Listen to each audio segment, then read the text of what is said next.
Good evening. I'd like to call the Nassau County Board of County Commissioners meeting to order, 6 p.m., February 12th, 2024. Please rise and join me for the invocation and pledge. The invocation is going to be given by Mr. Irving Gilliard.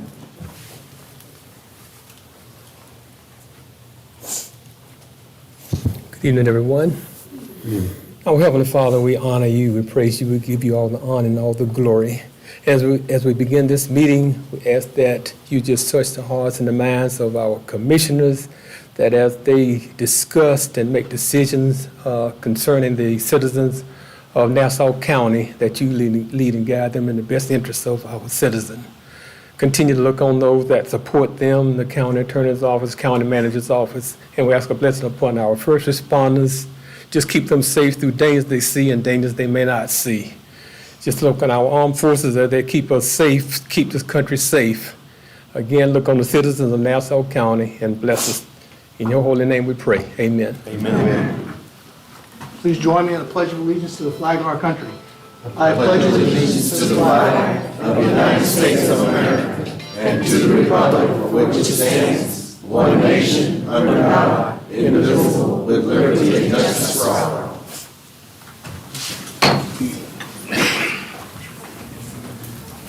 Madam Clerk, would you call the roll? Commissioner McCullough. Here. Commissioner Gray. Here. Commissioner Farmer. Commissioner Farmer. Oh, here. Commissioner Huffman. Here. And Chair Martin. Here. Turn up my hearing aid, I'm sorry. Okay, public comment for non-agenda items. Comments can only be for items under the authority of the Board of County Commissioners. The time limit is 3 minutes, and I have a few here for non-agenda items. Ms. Jackie Osborne. Please state your name and address for the record. Jackie Osborne, 85503 South Appointed from Dana Beach, Florida. Thank you very much. Thank you, Mr. Chairman, for allowing me to address you tonight. First off, our numbers. The kennel has 68 dogs in-house, 61 being fostered. The cattery has 16 cats in-house and 13 being fostered. With that said, you have a celebrity among you tonight. The celebrity is not wearing sunglasses because he's inside. He's got good sense. Please note, I have a presentation from a recent broadcast by Channel 4 on Monday, January 2nd. And do I need to do anything? What are they doing to me? No.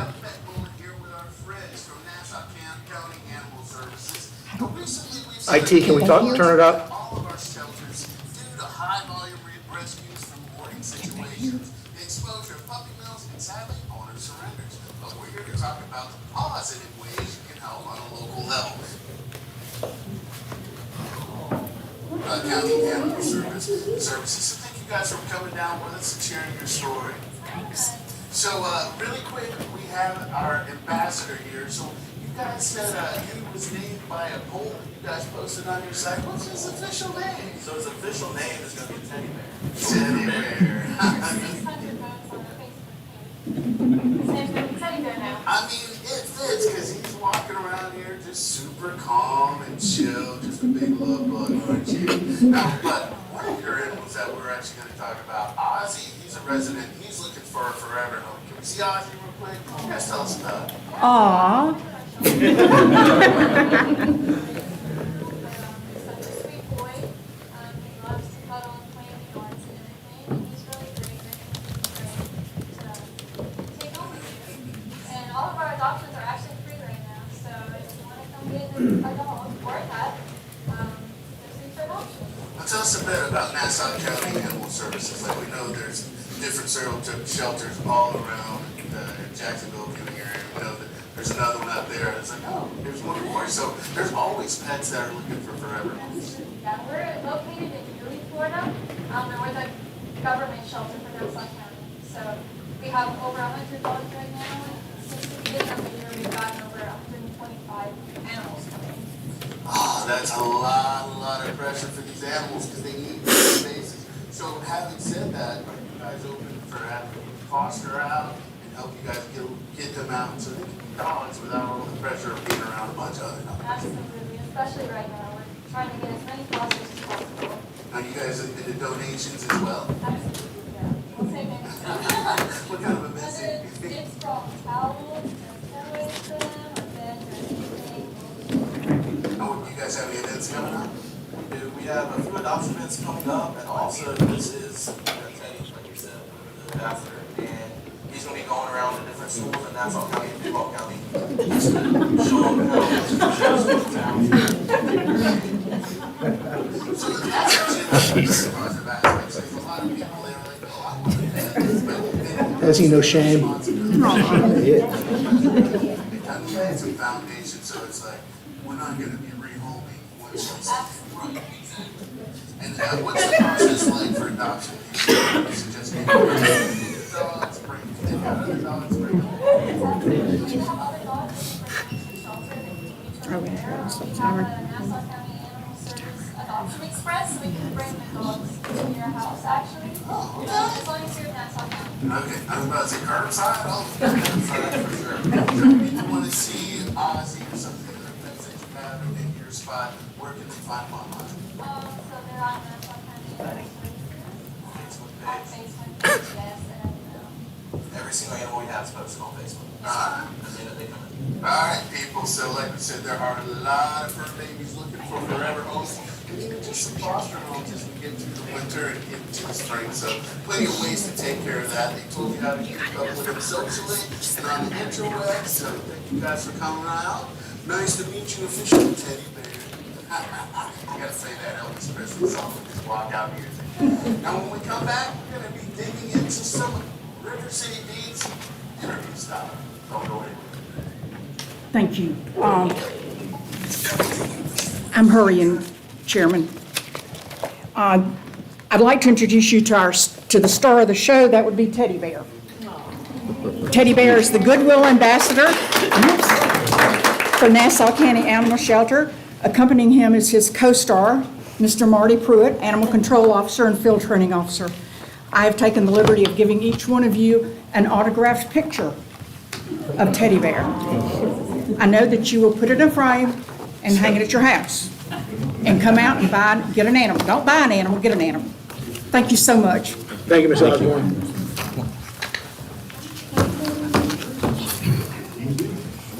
Ms. Beverly Davis.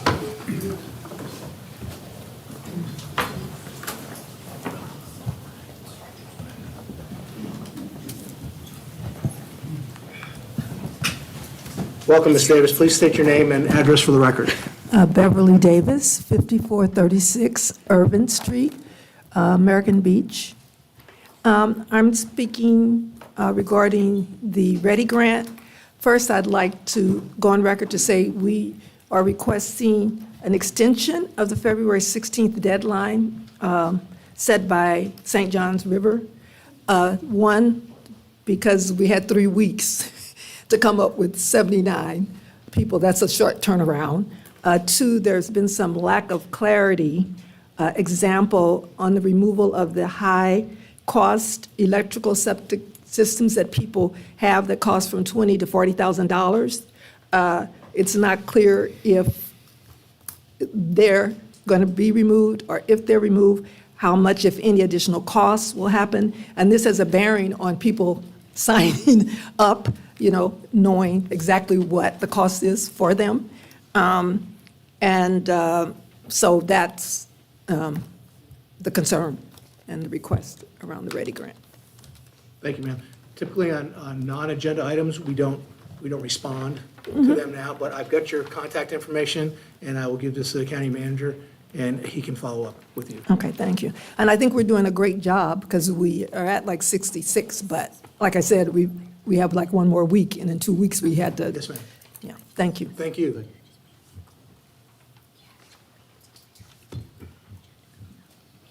Mr. Gary Roberson, I hope I didn't pronounce that. Robertson's close enough, Robertson's close enough. Please state your name and address for the record. My name is Gary Robertson. My address is 85116 Dick King Road. Like I said, my name is Gary Robertson. I've been a Nassau resident since 71. We have property located on the south end corner of US 17 there at Harts Road. Okay, it's rated commercial zone property. Basically, it's under the William Burgess overlay. It's under the District T 4.5, and it is enhanced for development rights. We're 4 miles from State Road 200. We're 10 miles from the airport. This is prime property for development, whether it be rentals, whether it be commercials, or whether it be retail. And basically, there's 2 homes on the property. The property will be sold as one lot. What it is, it was my mother's property, and my mother is deceased now. So I am taking over the property. Basically, city water, to the best of my knowledge, runs down somewhere around 17, around the Hideaway subdivision right there. And basically, to enhance the south end of US 17, if city water was made available to us property owners down there, we could enhance our property for sale or for commercial growth right there. And it's just one of them deals. I'm asking my commissioners if it's possible, if we could take a look into this down the road. You have my contact information, and I just want to take and thank the Board of Commissioners for what you do, these ladies for what they do, and thank you for your time. Thank you, Mr. Robertson. That's Commissioner Gray, that's in your district, isn't it? Yes, it is, Mr. Chairman, and I would like to reach out to you and contact, I'll get a hold to you after the meeting. Thank you, Mr. Thank you. There you go. Thank you, sir. Do you need these? Okay, I'll just copy it. Okay, thank you. Mr. Irving Gilliard.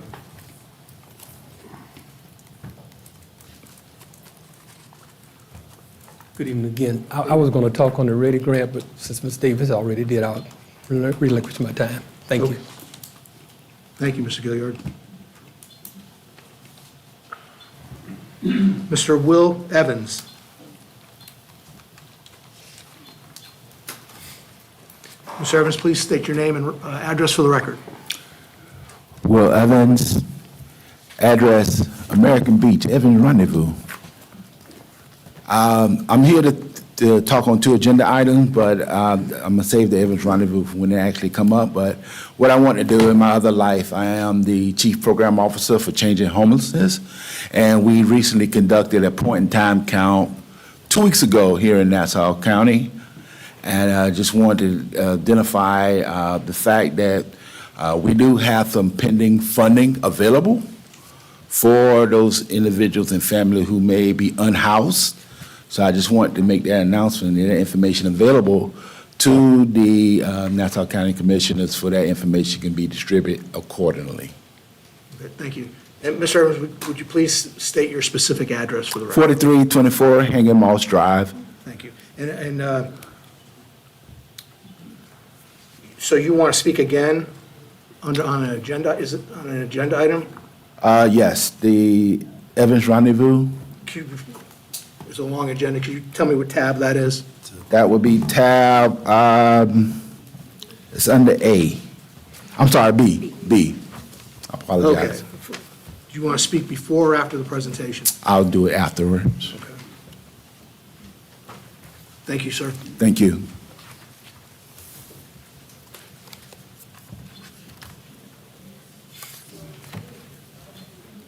Okay.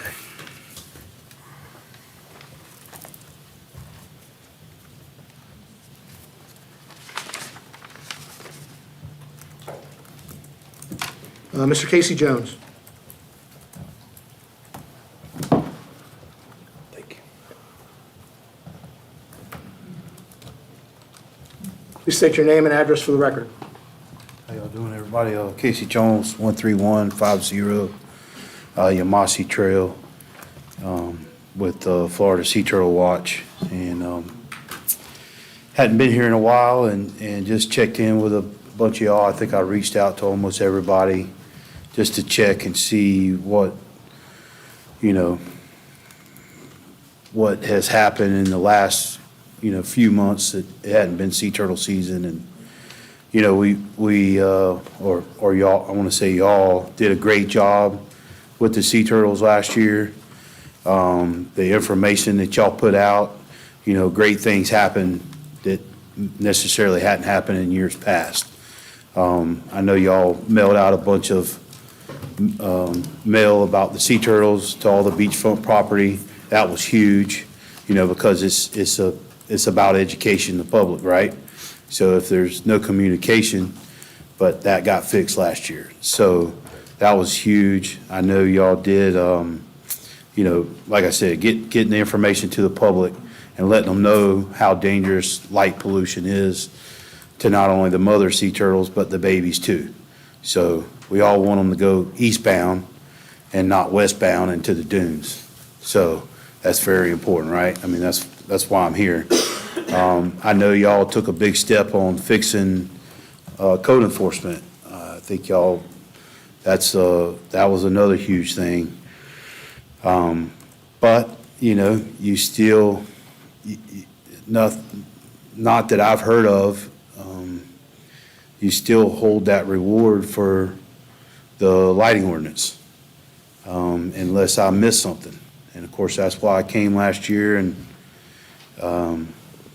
so, you know, what's going to be done about the lighting ordinance? And you know, I came to y'all last year in March, so next month it'll be a year. Hopefully that's been discussed, and you know, that's going to be taken care of, because if you have a weak lighting ordinance, it doesn't matter how much information you put out there if you can't enforce it. So hopefully that'll be talked about in the next couple months, so we can get that done before, you know, we'll get that done before sea turtle season start, which of course is May 1st. So I'm trying to come to y'all a month early than I did last year, so y'all could have a few more months or a month to get that done by May 1st, sea turtle season. So I appreciate y'all letting me speak.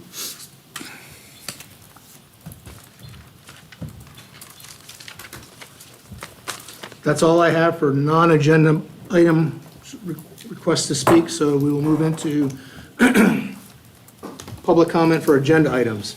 Except for quasi-judicial items, any member of the public can address any item on the agenda now or wait until the matter is addressed. The time limit is 3 minutes, and I've got several here. For those of you that want to speak on item tabs A, H, AI,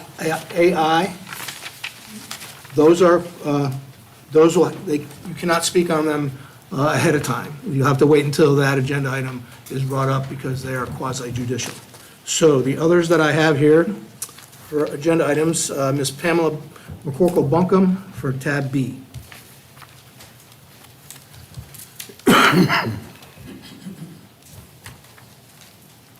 Good evening. Pam McCorkle-Buncombe, 5428 Price Street, American Beach. Good evening, everyone. I want to speak on tab B. I did not make the last planning meeting, but I wanted everyone present tonight to be reminded that this is not our first go-round, with Evans included in the conversation. My husband and I moved here in 2020, and there was an elaborate exercise done, and that started in April.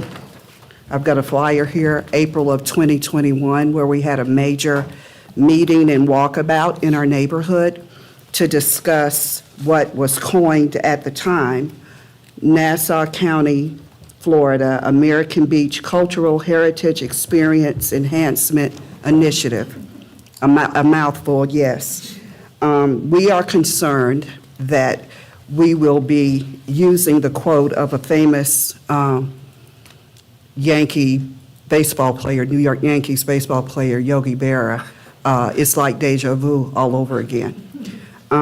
This was a very extensive exercise, as I said before. 3 years ago, we had hoped to get more out of that exercise than we did.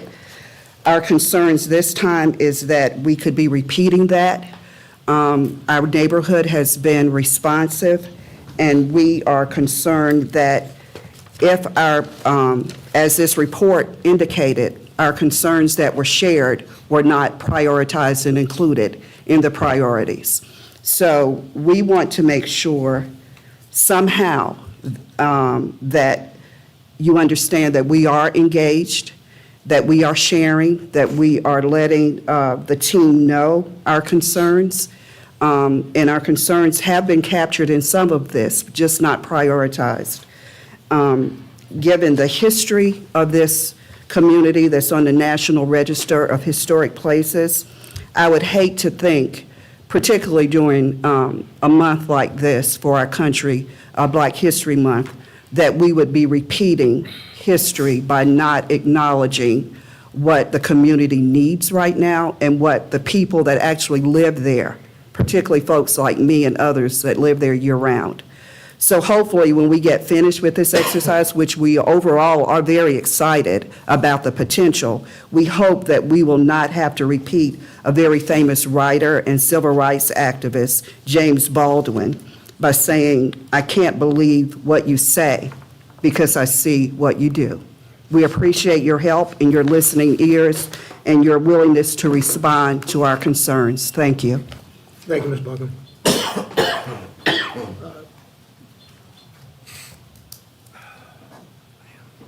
And I'm not sure if in tab B, after we have the presentation, if the county manager wants to address that then or not. And Commissioner Hutman, that's in your district, so if you want to get this, I think you already have Ms. Buncombe's information. Yes, sir. Thank you. Okay, Mr. Evans, I've got you for tab B, but you said you wanted to speak after the presentation, so we'll get to you after the presentation. And that's all I have. Right now, the rest are quasi judicial. Okay. Expansion items or deletions, County Manager? I have none, sir. Thank you. County Attorney? I have none, thank you, sir. Tab A, approve a proclamation recognizing Nassau County Council on Aging on their 50th anniversary. I'll entertain a motion. I make a motion to approve tab A. Mr. Chairman, I'll second that motion. Motion from Commissioner Hutman, seconded by Commissioner Gray. All those in favor signify by saying aye. Aye. Any opposed?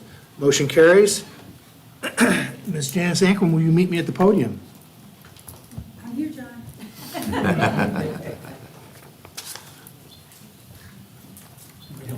Proclamation.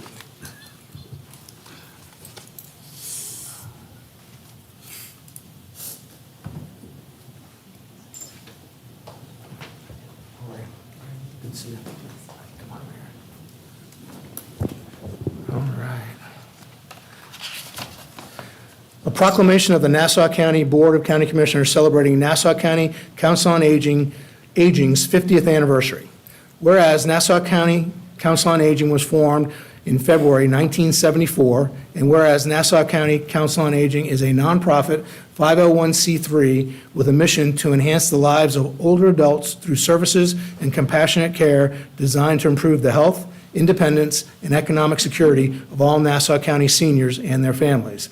And whereas Nassau County Council on Aging has matched the senior population growth in Nassau County, with seniors comprising nearly 30% of our county, with 8 to 11% of seniors living at or below poverty levels. And whereas Nassau County Council on Aging programs enable those 60 years old and older to live independently at home, while also providing opportunities for socialization, activities geared toward the needs of seniors.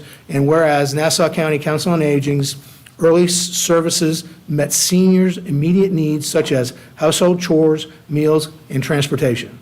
And whereas Nassau County Council on Aging currently delivers critical services in several categories such as nutrition, adult day health care, advocate home health care, transportation. I'm not sure what the chore stands for, but it means small home repairs, support groups, educational platforms, senior life centers, and volunteerism. And whereas Nassau County Council on Aging receives funding through federal, state, and local grants, as well as donations from corporations and individuals.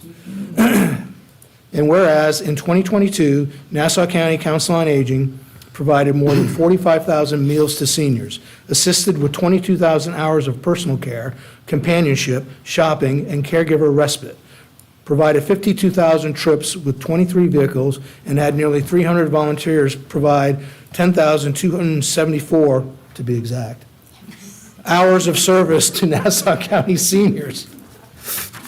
And whereas Nassau County Council on Aging has received the Bank of America's Neighborhood Builders Award for Northeast Florida, been named Nonprofit of the Year by the Nassau County Chamber of Commerce, and has received the Community Service Award from the Fernandina Beach Police Department.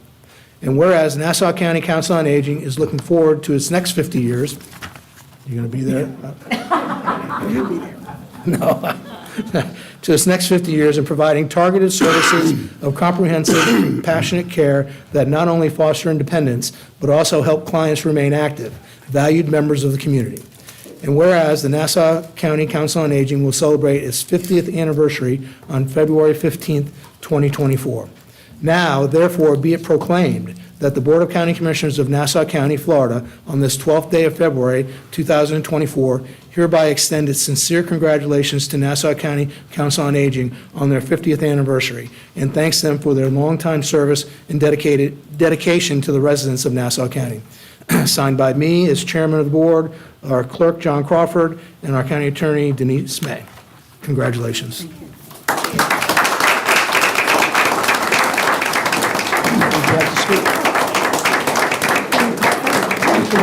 Okay, thank you so much. And on behalf of the Nassau County Council on Aging, our board of directors, our staff, and our precious, wonderful seniors, we thank you so much for recognizing and celebrating with us our 50 years, for being the premier provider of services to seniors in Nassau County. Also present tonight is one of our board members, Mr. James Staten, and our marketing director and public relations director, Liz Dunn. So, and I'll never forget the day on March the 16th, 2020, when COVID had just hit everything, we got a call from the county commission asking, what can we do?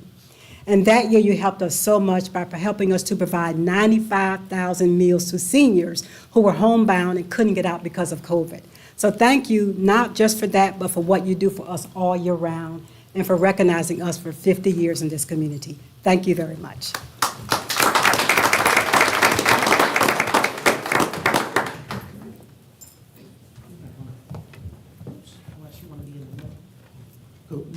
No, you're the star of the show, not me. I'm going to ask you to take just a snip. There you go. All right.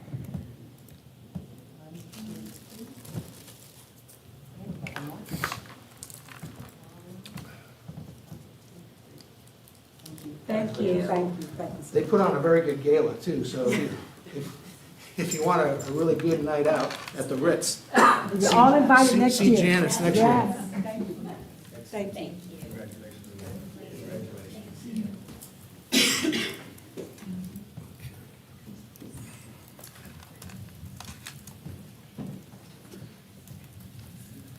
Okay.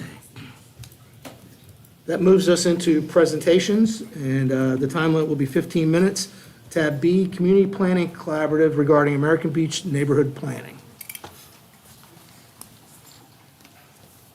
Hi, good evening, Commissioners. It's nice to see you again. I'm Adrienne Burke with Community Planning Collaborative, here with Ennis Davis, my business partner.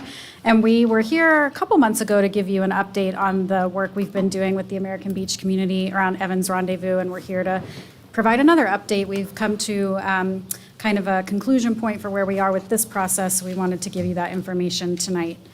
So just a quick little agenda. We'll run through quick introductions for those who maybe weren't here last time or didn't watch last time. We'll go through the community workshops that we held with the community, talk about the conceptual plans that we developed and discussed with the community. We'll provide some information on additional community comments after we shared this draft presentation with them last week, and then next steps. So just really quickly, I'll go through the introductions. Community Planning Collaborative is an urban planning and historic preservation consulting practice. We work together with a focus on historically excluded communities on different land use and zoning projects with an emphasis on history and cultural heritage. And we are very happy to be working here in Nassau with American Beach. So I believe after our first presentation, we had just done the first workshop with the American Beach community, and many members are here tonight and hopefully watching too. And so we had given you a little bit of an update about the first meeting we held last November, which was an open discussion about potential uses and components of the Evans Rendezvous Historic Park space, which we'll go over again and show you those maps in a minute. But it really was intended to just be a general conversation about Evans and potential revitalization and reuse of that space. And I'll say, just to add on to Ms. Bunkum's comment, and because I previously worked for the county in the planning department, and before that worked for the city of Fernandina Beach, I think the community, and correct, I know I'll be corrected if I'm wrong, but the community has been talking about this for a long time, ever since the county acquired the property in the mid-2000s. So it has been a long time that the community has been looking for something to be done, and hopefully we're at that point where we're going to move into implementation. So after the November meeting, we had 2 more meetings, one in December and one in January. At that December meeting, we took the information from that initial conversation we had and kind of distilled it down into some more specific options. We looked specifically at topics that had come up, including uses as a cultural center, a science center, and then different options for the vacant lots to the south and the west of the Evans building. And then from that meeting, at the January 27th meeting, we took that information and came up with some potential conceptual plans for conversation. All of the meetings included really good group discussion. I've since worked in other communities in the state of Florida, and I will always say the American Beach community is hands down the most engaged neighborhood I've ever worked with. They are really dedicated to the community, and so it's really a pleasure to work with them. So there was lots of conversation and discussion. That information has been recapped in the presentations that we did at each meeting, and that information is available on the county's website. So common themes from the meetings, and again, we're doing our best here to capture the information we heard from the community, and I hope anyone who's here tonight or not here tonight but after the meeting will weigh in if we missed something. These were really the main themes that we heard from the meeting, specifically about the Evans Rendezvous space, which is what we were focused on for these conversations. So number one, really big priority is that the use of the building in this space does not negatively impact the residents and the community. And, you know, this is a unique situation in that it is what is now considered a recreational use by the county, but it is in the middle of a predominantly residential neighborhood. Historically, this was the commercial center. It has evolved over time, and so there are a lot of residential, single-family residential properties in the area. So there are concerns about traffic, parking, and noise, concern about active uses like a playground or a pavilion that would draw a lot of activity. And there was really an interest in keeping those vacant lots green and in an open space use, like a garden, including maybe a labyrinth, and then having some kind of, heritage and educational interpretive signs. Another major priority was preservation of the Black history legacy of American Beach and making sure that the use of the spaces incorporates that and that is part of the story of the building and the property. Preservation of the Evans building was another big priority, and we'll get to that with the conceptual plans we talked about. Uses serving the American Beach community, again, it is right in the middle of their neighborhood. Programming and parameters around it, which we'll get to. Really important, and this will come up when we get to our next steps as far as implementation, is because so much of the discussion centered around programming of the space, thinking about the staff component that'll be necessary for that. And then other concerns, again, losing open space, water and drainage, of course, being so close to the coast, that's a major issue. And then, as already has been brought up by Ms. Bunkum, is making sure that the county is really listening to the community, and again, moving forward with an implementation strategy.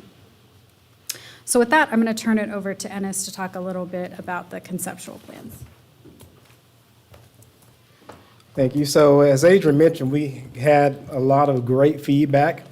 And just to frame things around the conceptual plans, Much in terms of programming and what can be done with the space in the future revolves working within the state management plan. And so there are objectives and restrictions that were associated with that. I won't read through most of these, but in general, it speaks to park facilities that could support the revitalization of the property, which includes potentially a beach pavilion, a dune walk, or a wildlife observation platform, which both have been completed in the past, interpretive facilities, as Adrian mentioned, as well as landscaping and supportive parking. The space could also provide opportunities for revenue generation, such as food service and beach concession operations, an expanded interpretive area, or a space for meetings and special events and social gatherings. So in general, what the state management plan refers to as the American Beach Historic Park actually includes the Evans Building itself, which is property A. Property B to the south, the 2 lots to the south, were the location of the hotel, which has since been demolished. And then 3 lots across Gregg Street, which are identified as C. What we really heard back during this process in terms of rehabilitation of the property, and let me refer back to the 2021 American Cultural Heritage Plan. There are a list, as Ms. Bonka mentioned, there are a list of priorities that were identified that came out of that. One of the big priorities was the rehabilitation of Evans. Well, since that time, the county has secured grant funding to rehabilitate the building. But one of the important things in terms of moving forward with that is actually identify what you're going to do with the building to be within the guidelines of that grant for construction, the rehabilitation. So what we really heard from the community was restore it just like it is, which actually works pretty well when you're dealing with the historic preservation grant. So the direction, what you see on this slide here is, this is a historic footprint of the building. That's actually the historic uses that took place in each space.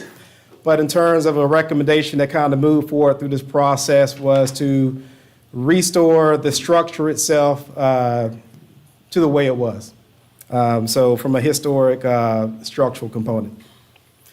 And so this is just a rendering showing some what the space is today, but in general, the real conversation, I think, as we move to next steps past restoration of the building is the programming of what we do with inside the building. But in terms of moving that restoration process forward, basically the space is set up as a kitchen and 2 large spaces, rooms, and then service areas, restrooms, and a covered porch.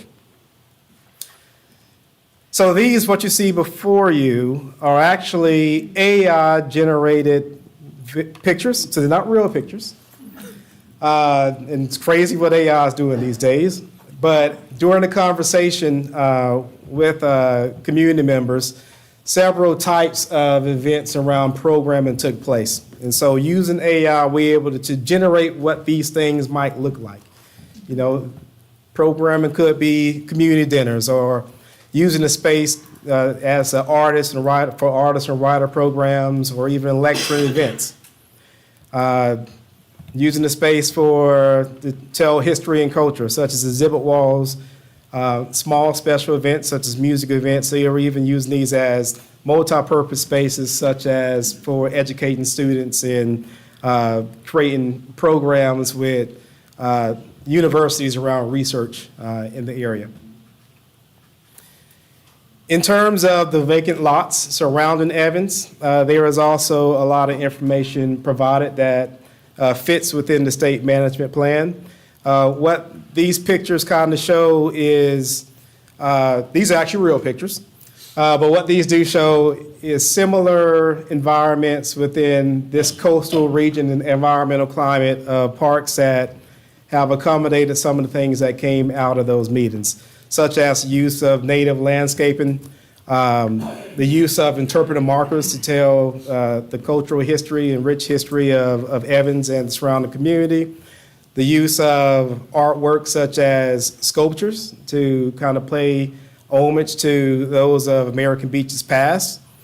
Even when you're looking at the parking, finding ways to make sure that parking is pervious, given the environmental issues on the coast. And then to find a way to activate the space in a way such as walking paths, the use of labyrinths, and features of that nature that kind of play back to the overall character and sense of place of American Beach, but without overwhelming the area in terms of traffic. Let's see.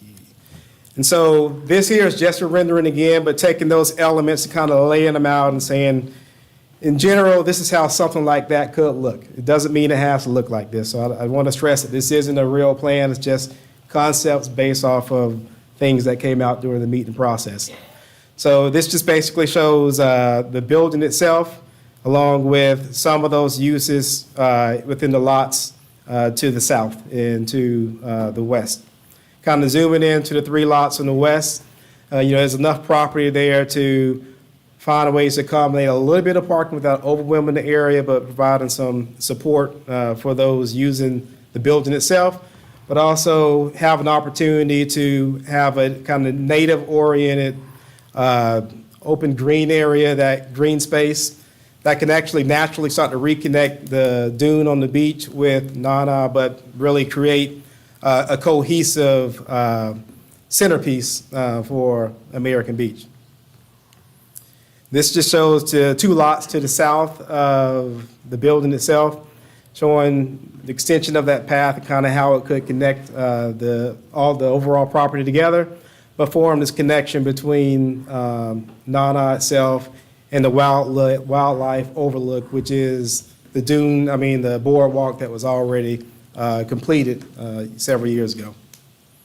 And then this is a AI generated rendering again, but just shows the 3 lots across the street. And if some of those things were just kind of implemented according to AI, this is kind of how that could lay out and look.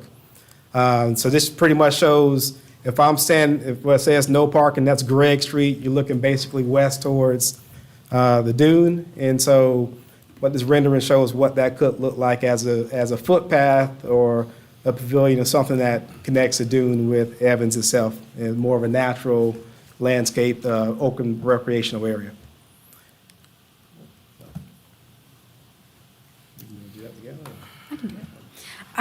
So just following up a little bit, we had our last meeting at the end of January with the community and let them know about tonight's meeting, and it was really important to the community that we share what we were presenting tonight with them in advance.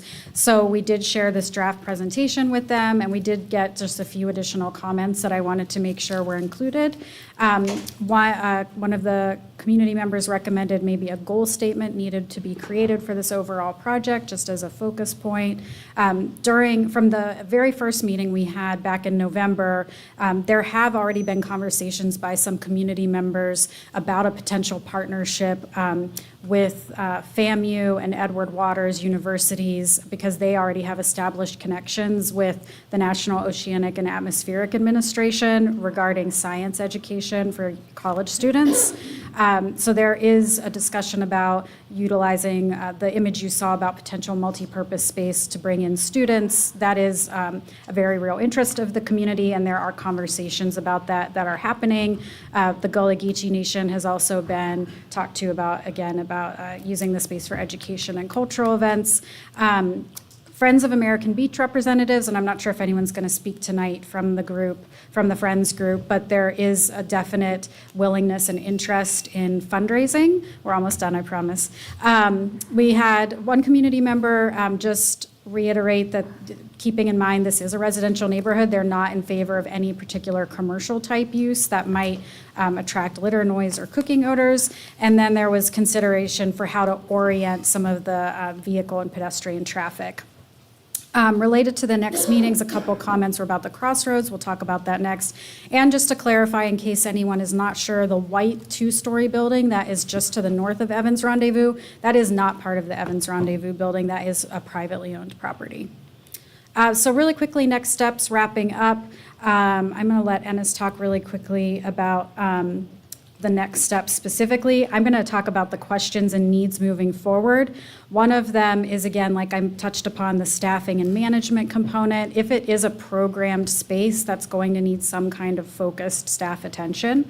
Programming and implementation, we heard from the community, again, that quality of life issue is really important. So there was a lot of discussion about, to the extent that there are events and things happening there, that they are tied to specific hours or days of operation so that it's not, a 24/7 late night type situation. Additional funding and fundraising, obviously a consideration, and then identifying potential partners. And the county and the community will be part of those conversations. I want to just talk about the cost really quick. This is our last slide. Yeah, so just real quick, what we're doing over the next few weeks is, based off the information that's provided, we'll be refining the cost estimates to give you a better idea of how much it would cost to rehabilitate the building as well as to build out the spaces around it. We'll also be kind of working with the county on the implementation of that state grant, so moving forward to the actual implementation of the rehabilitation of the property.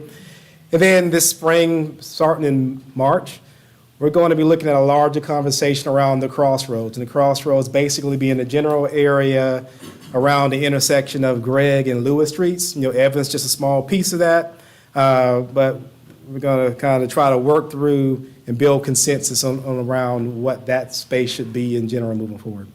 So thank you. And we'll answer any questions you may have. Yeah, we can answer any questions, and I know Mr. Evans wanted to speak as well, so make sure he has time. Well, before we go to any questions from commissioners, Mr. Evans, would you like to come up now? Please state your name and address again for the record, and you have 3 minutes. My name is Willie Evans, Willie B. Evans Jr., 4324 Hanging Moss Drive.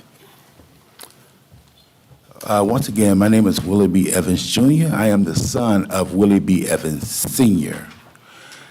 I was a resident of American Beach and grew up there for most of my life. There's a saying that says, if these walls could talk. Well, if these walls could talk at Evans Rendezvous, they would say to you, I'm over 75 years of age, and I have withstand the test of time. If these walls could talk to you, they would say, I was respite for that individuals and families who at one time, because of Jim Crow and segregation, were not allowed to go on certain beaches. If those walls could talk, they would say, I was an entertainment for individuals like James Brown, Cab Calloway, Sister Sledge, who came down to American Beach. If these walls could talk, they would say to you that, come down and listen to me. Have a conversation. Talk to the walls. When you make a decision about American Beach, remember this is historical concept, building, and ideas that have been around for over 75 plus years. Take a chance. Talk to the walls. Thank you. I'm Willie B. Evans, Jr. Thank you, Mr. Evans. Any questions from, we have another. Mr. Gilliard is on tab B.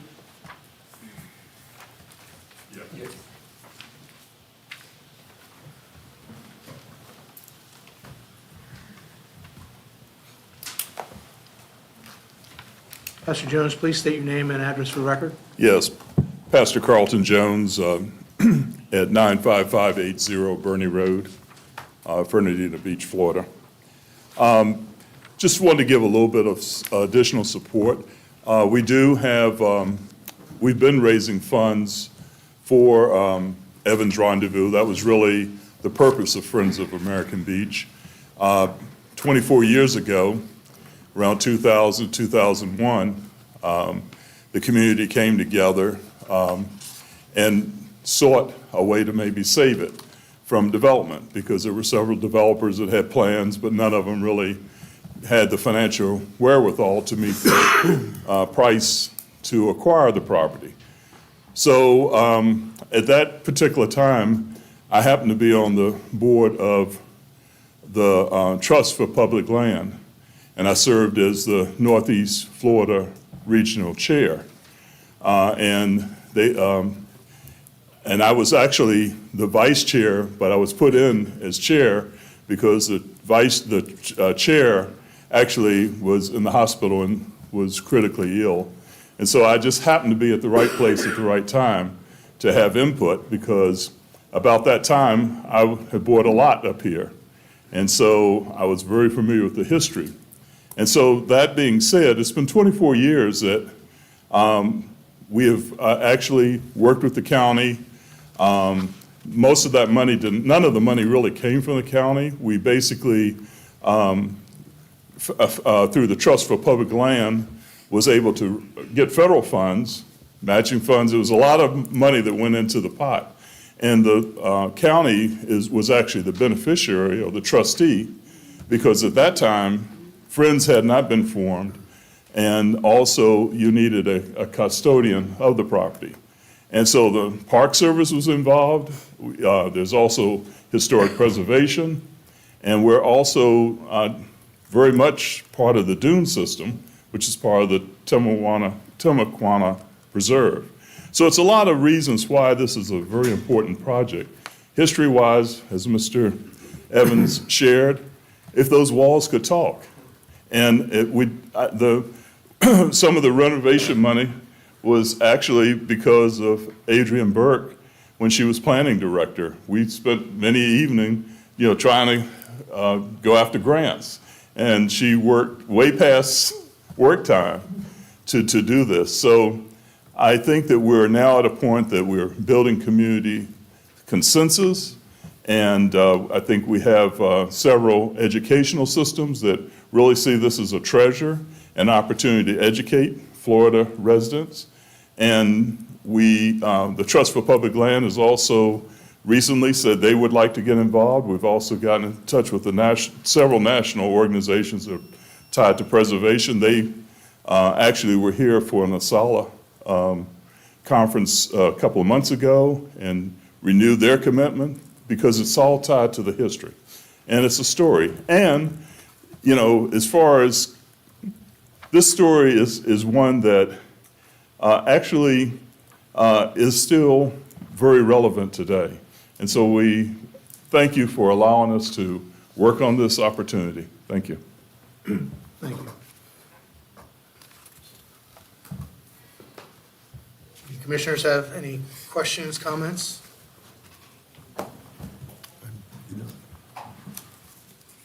County Manager?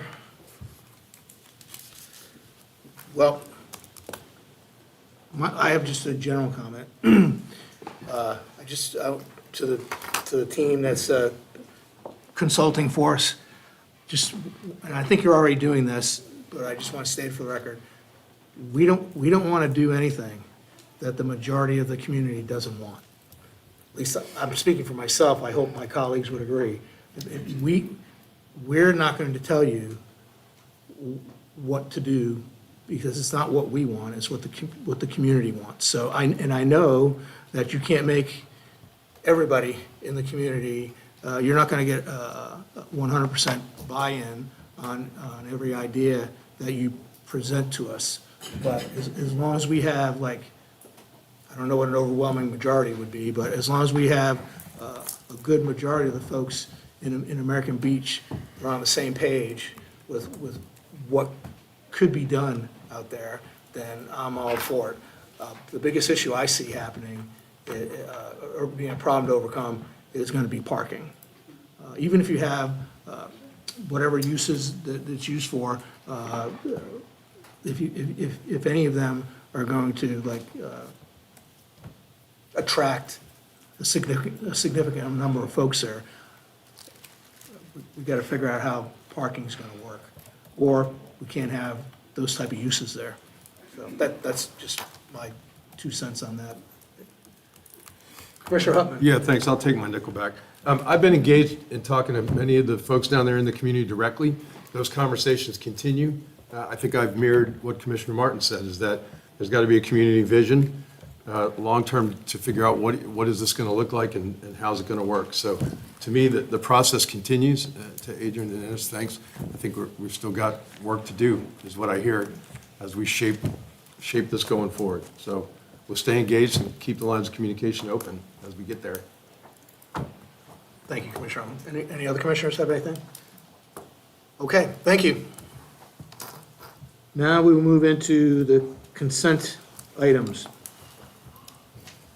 If any board member wishes to move a consent item to new business, please do so now. I guess this is going to be my show again, huh? Well, I was going to. Commissioner say, McCullough? Mr. Martin, there is a lot of big ticket items, but I was going to make the motion to move the consent agenda forward because I know we had a long agenda, but I'll let you move your items, Mr. Chairman. Well, thank you. You're welcome.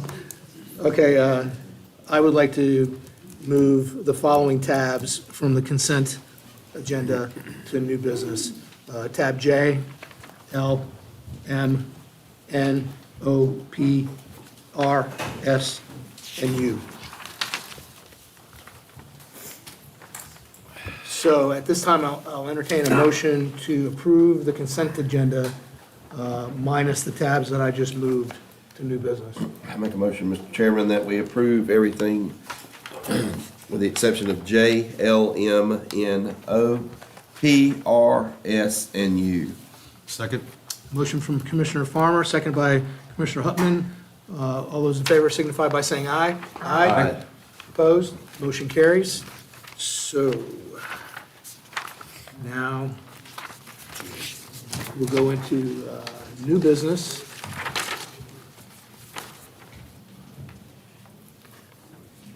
Bear with me. And tab J. Consider the following.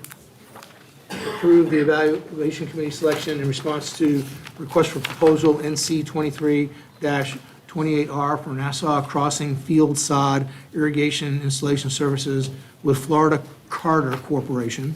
2, approve and authorize the chairman to sign contract number CM 3594 with Florida Carter Corporation for the Nassau Crossings Soccer Field Sod and Irrigation Installation Services in the amount of $305,700.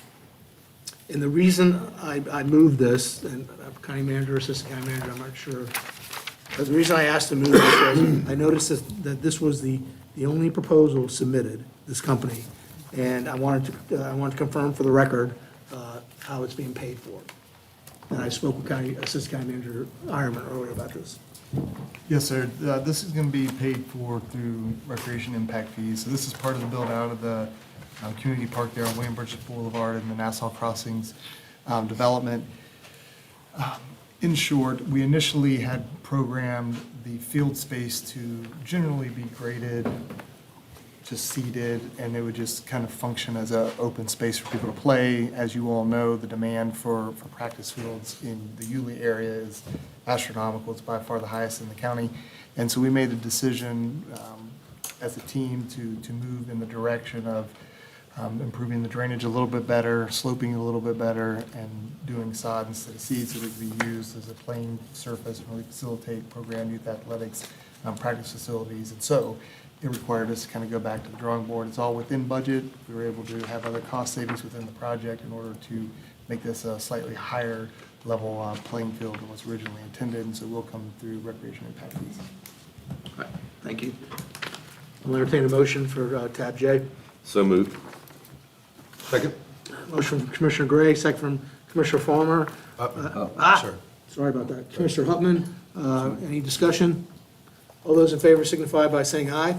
Aye. Opposed? Motion carries. Tab K, consider the following. Award invitation to bid NC 23-055 to Kelly Clean LLC for mowing, landscape maintenance, and other related services. 2, approve and authorize the chairman to sign contract. Sir, that was already on the consent. Oh, I'm on the wrong one. It's okay. Yeah, it's L. Disregard me. I marked it off, too. Tab L, authorize the chairman to sign contract number CM 3611 with Anzer Advisory Consulting LLC for administration services related to the State Housing Initiative Partnership SHIP program, and authorize county manager to execute all change orders. The question I had on that one is, I read in there that if the cost, we think the cost will, for Anzer will be between $35,000 and $100,000. And my question was, what if we get through whatever part of the year, and this is very popular, and we've exceeded the $100,000 that's allocated for the service? What happens then? Thank you, Mr. Chairman. So one of the things with the state's SHIP program, we receive annual funding through the state. That funding is capped at up to 10% for administrative expenses. And so depending if we're at the minimum funding, it's $350,000. We've received almost $1 million on the other side. And so that $35,000 to $100,000 is going to be contingent upon the level of state funding. As we continue to work with Anzer, they're going to complement what we do as staff internally. If we run into those situations that we can only get so much funded out of that, we'll continue with staff support of the programs. Obviously, this is one of our tools that we have to address affordable housing, to remediate existing housing conditions, improve those, and do down payment assistance in different areas. So we do have internal staff that could continue to, not to do the work as quickly and as efficiently, depending on the scope of the work or the volume, but it's not like people are going to be left with no other option. Correct, sir. Okay, thank you. I'm going to entertain a motion for tab L. So moved. Second. Motion by Commissioner Hupman, second by Commissioner Farmer. Is there any discussion? All those in favor signify by saying aye. Aye. Opposed? Motion carries. Tab M, approve and authorize the chairman to sign contract number CM 3015-WA03 with Asphalt Paving Systems, Inc. for fiscal year 2024 double chip seal projects in the amount of $484,967.11 to be exact. The reason I move this is not only because it's a big ticket item, we have all the information in our packet, but I would like county manager, assistant county manager to explain what this is, double chip seal, and the roads that are going to be worked. All right, I'm going to ask Deputy County Manager Companion to handle. You snuck up on me. Yes, sir. Good evening. Thank you, Mr. Chairman. Tab M is basically for the emulsion and aggregate application to our roadways that are currently dirt. Our staff goes out and stabilizes those roadways, adds a base to it, and then the next step is this double chip seal treatment. What that does is creates an all-weather surface so that the road doesn't have to be graded, and gets it prepped, and usually that lifespan is about 12 years, and then we go back and add it to the pavement management plan, and it gets an asphalt layer because we've already put in that base and that subgrade. You started that program probably, we've done some pilot stuff since 2014, but really made this a serious program about 2.5 years ago, and since that time, you've actually eliminated almost a whole grader route worth of chip seal roads. So this is just continuing. Our staff is able to actually get ahead this year and do this earlier than we ever have had before in any previous year. So kudos to them for doing that work. This is just the portion that applies the emulsion and the aggregate. The rest of the work is done by our in-house forces. So that's what you have before you tonight, and thank you. And how many roads is this going to encompass? This year's is for 13 roads total, and that sounds like a long distance, was about 3.5 miles for chip seal, because that's what our staff can support, between 3 and 5 miles every year. But it is a total of 13 roads. Thank you. Yes, sir. Any questions for Deputy County Manager Companion? I entertain a motion for tab M. So moved. Second. Motion from Commissioner Hupman, second by Commissioner Farmer. Any discussion? Hearing none. All those in favor signify by saying aye. Aye. Aye. Opposed? Motion carries. Mr. Companion, do you have the next one too? Tab N. Actually, sir, I have N through P as well. You but might I'll as well start with- just stay there. I'll just stay here for you. All right, so approve and authorize the chairman to sign contract number CM 3597 with TRP Construction LLC and contract number CM 3593 with P&P Striping LLC for pavement marking services with each contract in an amount not to exceed $300,000. Just a brief overview of the work. I mean, it sounds like it's self-explanatory, but, you know, these big-ticket items, you know, I'd like to have it on the record. Yes, sir. So what you'll see here is the contract with our striping service folks. They actually do thermoplastic striping. That is your more permanent striping and holds up better to the traffic loading. It's paid for out of, it'll accomplish two things. Whenever we have those roadways that are just, the striping's wearing down and for safety reasons, we need to go back out and retreat them. But also when we do our pavement management plan overlays, it's so that we can go back and replace that striping after that new fresh coat of asphalt has gone down. Mr. Chairman, I'll make a motion to approve tab N. Second. Motion from Commissioner Gray, second by Commissioner Hutman. Any discussion? All those in favor signify by saying aye. Aye. Opposed? Motion carries. Tab O, approve and authorize the chairman to sign the resolution authorizing the execution of Sun Trail Agreement Contract Number CM 3607 with Florida Department of Transportation for the construction and CEI of the Amelia Island Parkway Trail from State Road A1A, 8th Street to Bailey Road. And Mr. Companion, unless the county attorney tells me I can't do this, tab P is almost exactly the same. It just takes it from Bailey Road to 14th Street. So if you just want to combine those, go right ahead. Absolutely. So what you see before you are actually the construction and construction engineering inspection grants. DOT has worked with us on the Amelia Island Parkway Trail that stretches all the way from Fletcher to 8th Street. It was broken up for funding reasons into 4 different segments. They're actually constructing that first segment right now, and this same process occurred. They do design first, which they pay the design engineers directly, DOT does, and they come back later and they put the construction on the county to oversee. So both of these are federal funding sources that are administered through the state, DOT, and both of those segments, again, this is the construction aspect, so this is the next stage. The design for those are coming to an end. We're actually bidding out the second phase here very soon if it's not already out on the street. So the third and fourth phase will follow within the next, probably the next 6 months or so out on the street for construction. So that this is our funding mechanism to get that trail completed. It's federal funding. Yes, sir. Is there any match or anything? Not with these. There, on phase 2, we had a lot of utilities and conflicts and things in the area, and originally there was a plan, and you all stepped up and funded the difference that was there before. Since then, the state came back and was able to allocate additional money to that. So there may be a small kick-in from us, but it's not a required match. It's just whatever the difference is between the available funding and what the price increases lead us to. Entertain a motion for tab O. So moved. Second. Motion from Commissioner Hutman, second by Commissioner Farmer. Any discussion? All those in favor signify by saying aye. Aye. Opposed? I'd like to make a motion to approve tab P as well, Mr. Chairman. Second it, Mr. Chairman. Motion from tab P for Commissioner Hutman, second by Commissioner Gray. Any discussion? Hearing none. Oh, did you raise your hand? Oh, no, I'm sir, sorry. I apologize. I It's all had right. my behind my ear. I do pay attention. Thank you, Mr. Martin. All those in favor signify by saying aye. Aye. Opposed? Aye, by the way. Motion carries. Okay. Thank you.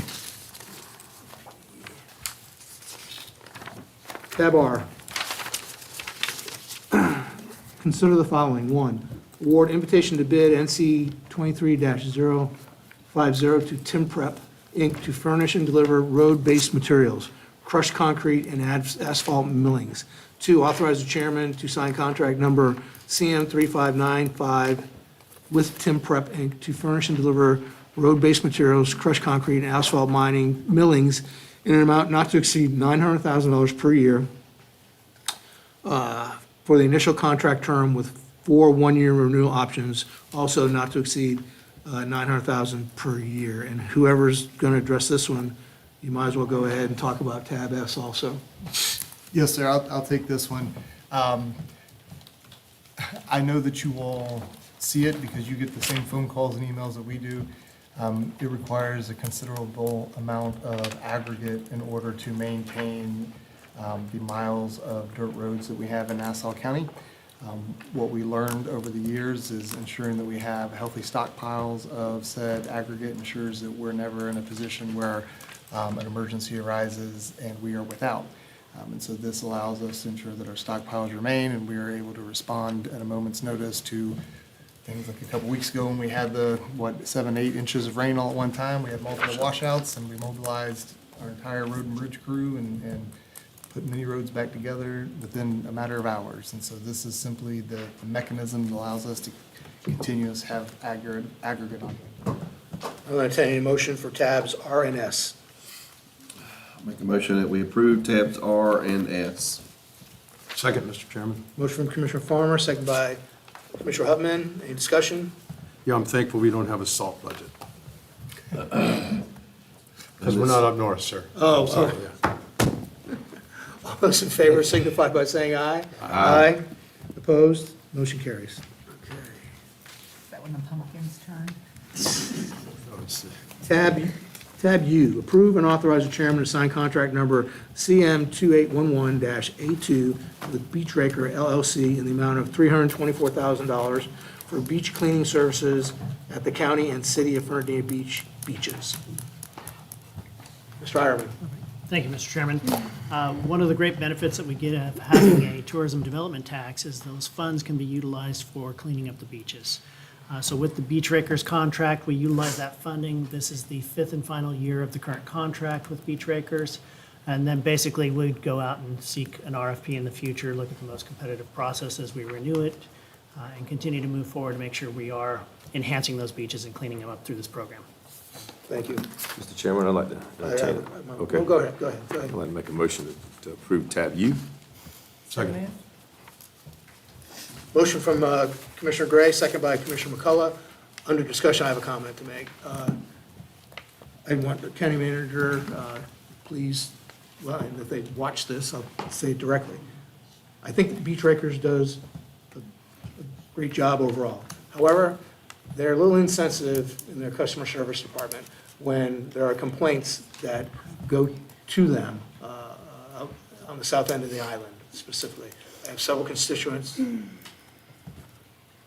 the south end, Commissioner Hupman's district, but that call me, email me, text me about the lack of professionalism and how rude they are in dealing with them. And if there are areas that they shouldn't be disturbing, just because they're going through it, because it's easy to drive through it with whatever machinery they use, that's affecting the sea oats and the dunes there, then they need to be cognizant of that. And if I'm off base, tell me I'm off base, but we need to send a message to them. This is because we're gonna bid for this going forward. And I can tell you, if I continue to get complaints about them going forward, that's gonna weigh on my decision when we bid this project out. Mr. Chairman, if I may, thank you for the time. I directly had a phone call directly with the contractor to state some of the comments and inputs I'd received from folks on the south end. They were cordially received and understood with a pledge from them to be sensitive to interfacing with folks who have different opinions about where they should and shouldn't be while they execute their duties, and that, that we want them to, the interfaces with the public to be a representation of the county. Mhm. We want them to feel that they've dealt with Nassau County when they're dealing with a contractor, and I think that was understood, so hopefully we're going to be fine there going forward into this last year. County Manager? I just want to state for the record, just to make sure it's clear, that the contractor has not done anything that would violate any type of law for where they've been operating. They're operating soundly within the law, just may not be the preference of some individuals. Thank you, and I understand that you can't make everybody happy, but, when we have to answer to the folks that we can't make happy, you got to be professional and courteous about it. All right, if there's no more discussion, entertain a motion for, we already had that. Have a motion on the There's floor. all those in favor on tab U signify by saying aye. Aye. Opposed? Motion carries.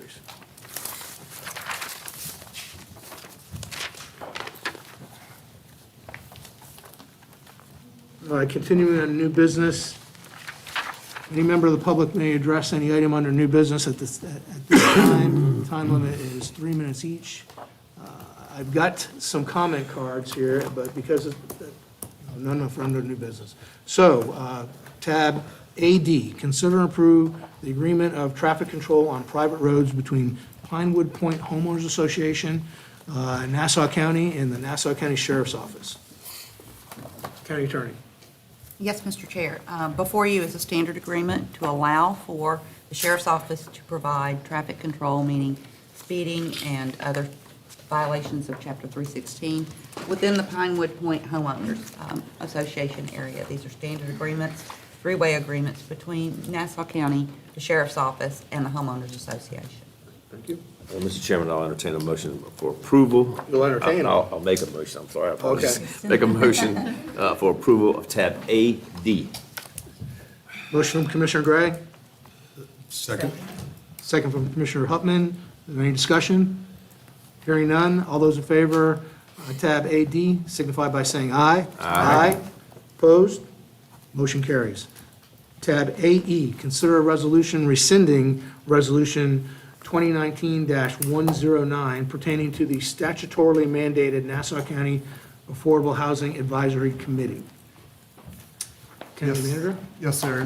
There was a move to rename the Affordable Housing Advisory Committee, and we are not the only one of few who use this alternative term, and it sometimes causes confusion, and so it's the general consensus that we'd like to revert to the statutory name and be known as the Affordable Housing Advisory Committee. So it's now, it was the essential housing before, now we're going to affordable housing. Commissioner Hupman? Yes, sir, if I may. Thank you, Mr. Chairman. So in all my dealings in the first year with this program as chairman of the board, as going through the training, everywhere from state statute on down, it's referred to as the Affordable Housing Advisory Committee, except here in Nassau County, I believe, and maybe one other locale. And it gets confusing when they start breaking into acronyms, and then you have two different acronyms, two different titles, two different names. So it's easier for us to do a reset. Everyone in the community, in the realm of this issue is saying, we're working in the affordable housing discussion. So let's just put it back. We're just kind of right and wrong here administratively, but clearing up the matter going forward. Thank you. Yeah, thanks, sir. Entertain a motion for tab AE So moved. from Commissioner Hupman, Second. second from Commissioner Farmer. Any other discussion? All those in favor signify by saying aye. Aye. Opposed? Motion carries. Tab AF, consider the appointment of Joseph Zimmerman as the District 3 representative on the Conditional Use and Variance Board to a term effective February 12, 2024 through October 31st, 2025. And this would be Commissioner Gray's district, so. Yes, it would. Commissioner Gray? Yeah, Mr. Chairman, I'll make a motion to approve tab AF. Second? Motion from Commissioner Gray, second by Commissioner Farmer. Any discussion? All those in favor signify by saying aye. Aye. Opposed? Motion carries. Okay. Now that takes us to quasi judicial public hearings.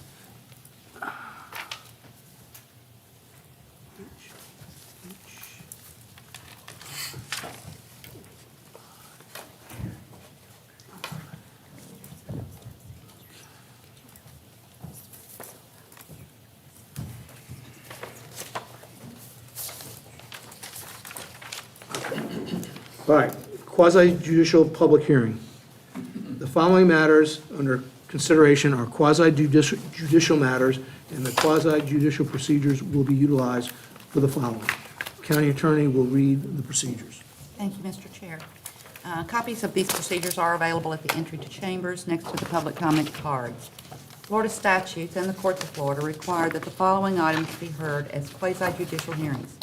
Those are tab AG to consider R23-006, the rezoning of approximately 3.08 acres located on the west side of US 1 between Andrews Road and Davis Road, from open rural to commercial general. Application filed by 553519 US 1 Trust, owner, and Gillette and Associates as agent. Tab AH to consider R23-010, the rezoning of approximately 2.67 acres located on the east side of Russell Road between Lawrence Lane and West Carter Lane from residential single-family to RS2 to industrial warehouse IW.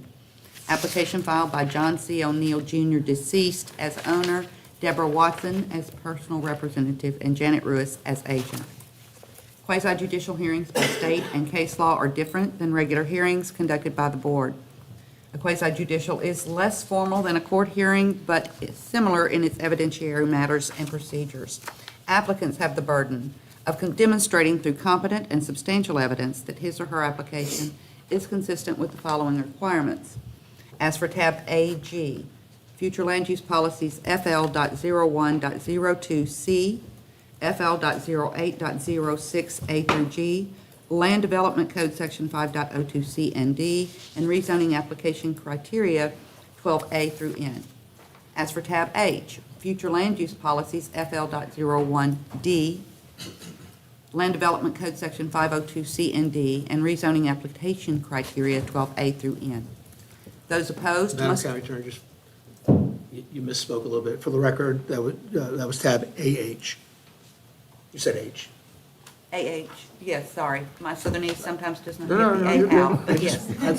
You know me in the record, right? Apologies, I am very southern. Those opposed must also demonstrate through competent and substantial evidence that the application does not meet these requirements. General objections without specific evidence does not constitute substantial competent evidence.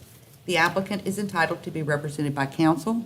If any applicant wishes a continuance to obtain counsel, please make that request at this time. Seeing none, the only material or relevant evidence is that which addresses the previous listed requirements. Hearing procedures will be as follows. Staff will be sworn in to describe the applicant's request, and they will have 10 minutes. The applicant may waive their presentation and rely upon staff's comments. If the applicant waives their presentation, they retain the right to rebut any testimony against their application. Do any applicants wish to waive their presentation? And if so, please come to the podium to waive.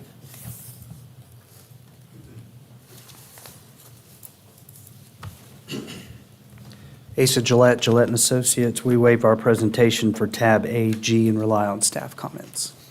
Thank you, sir.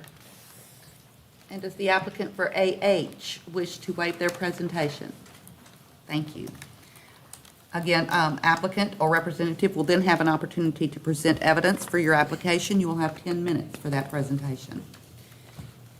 If the applicant has any witnesses, please indicate the name of each witness and subject to be addressed. They will have 5 minutes each. Public participants for or against the application will be sworn in. They will have 3 minutes each to provide testimony and present evidence to the board. Sharing or transferring of time is not allowed. Public participants presenting evidence for or against the application will address the board at the podium. Any documents or photos must be submitted to the deputy clerks when you're testifying. As a quasi-judicial hearing, large numbers of individuals for or against an item will not be considered. The applicant or applicant's representative may then cross-examine any presenting evidence. You will have 5 minutes for that cross. The applicant will have a maximum of 10 minutes to provide rebuttal, and staff will have 5 minutes for summary comments. The board will then close the public hearing and discuss the application, and may ask questions of applicant, staff, or witnesses. Any motion of the board will include whether the board member finds competent, substantial evidence in the record and/or testimony received to support the board's decision to approve or deny the agenda item. The meeting is being recorded. Please no applause, outbursts, or talking, as it does distort recordation. The strict rules of evidence are not applicable. However, the county attorney will assist the board with any relevant evidence. In accordance with Florida Statute 286-0105, if you wish to appeal any decision of this board, you will need a verbatim transcript, and that must be provided by you. Any questions of these quasi-judicial proceedings, please ask them now. Seeing none, Mr. Chair, you may continue. Okay, thank you. The first one we're going to do is tab AG, which the county attorney already read what the tab is. So at this time, I'll entertain a motion to open the floor for public discussion for tab AG. So moved, Mr. Chairman. Second.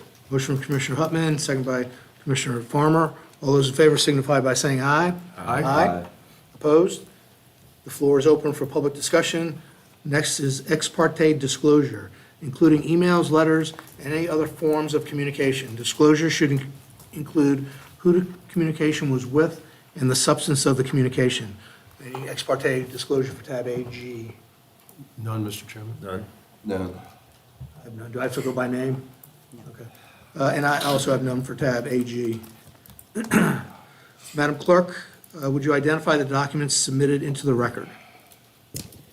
For application R23-006, staff report 5 pages, draft ordinance 3 pages, application for rezoning 21 pages, planning and zoning board motion summary 1 page, survey 1 page, PowerPoint presentation 10 pages.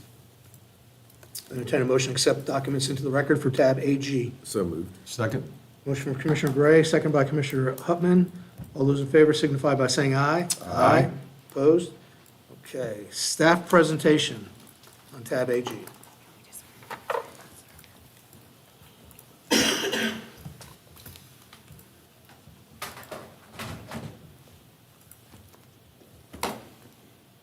swear affirm testimony to matters the truth, the whole truth, and nothing but the truth, so help you God. I do. Please state your name and department. Josh Macbeth, Nassau County Planning Department. Ooh. Does not want to go full screen.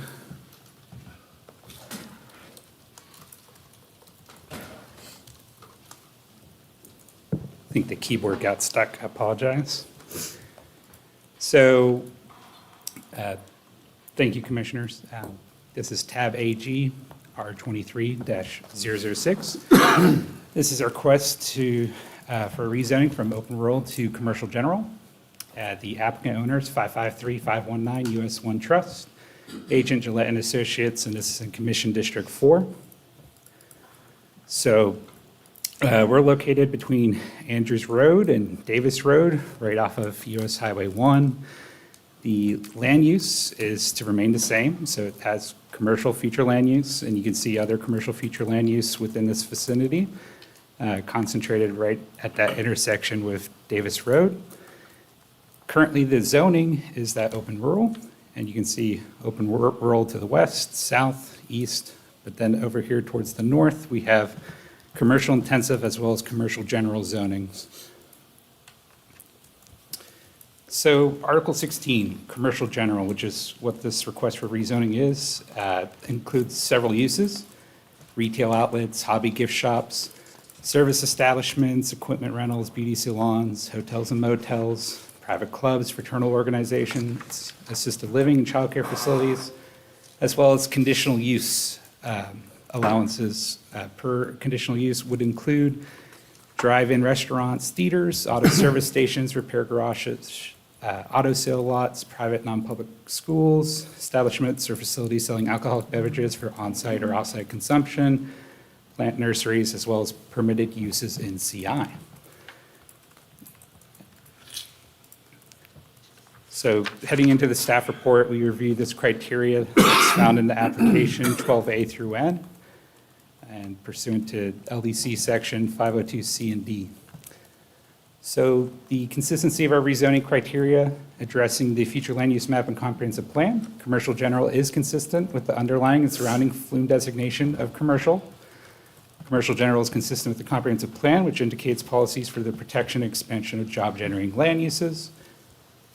With regards to adjacent zoning districts, as identified in those maps, CG is consistent with the development patterns along US 1, which includes a mix of residential commercial uses of varying intensities and silvicultural uses. And commercial general and CI zoning with pockets of open rural zoning extends along the US 1 corridor, and that extends approximately 1/2 mile from Jackson Trail to Chaparral Lane, with CI zoning located adjacent to the property on the northern boundary. Regarding our area plans, overlay districts, or county plans and programs, commercial general is consistent with Nassau County's interim strategic plan. This is the rezoning protects existing industrial, commercial, and mixed-use lands from being converted to residential uses. As a result in urban sprawl, so there is plan for future commercial growth, as indicated by that commercial future land use to the north and east.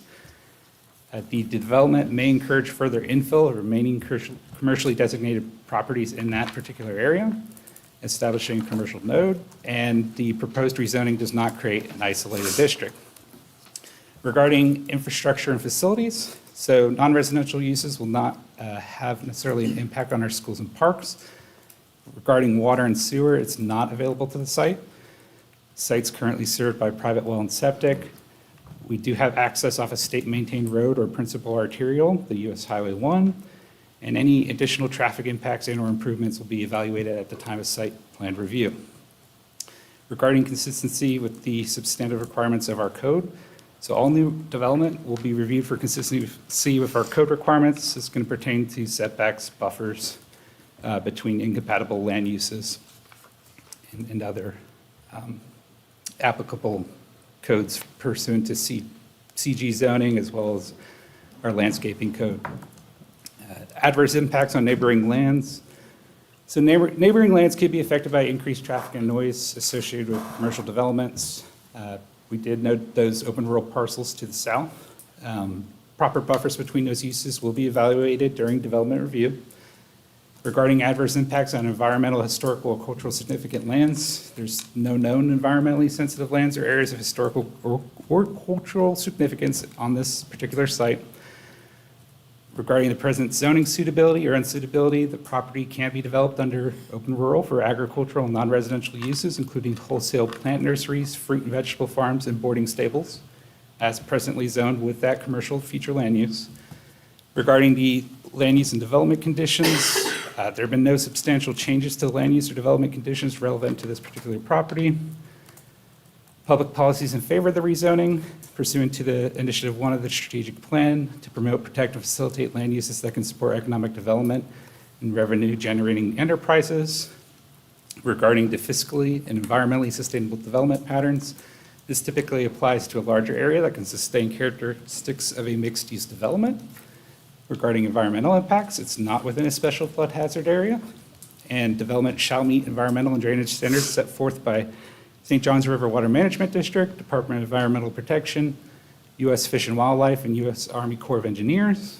And lastly, the compact development form, which is a criterion that also applies to larger areas that can sustain characteristics of a mixed-use development. Based on this, staff's conclusion finds that there is consistency with the comprehensive plan policies, FL 0102C and FL 0806A through G. Land Development Code sections 502C and D requirements have been met. The criteria for rezoning, 12A through N, is met.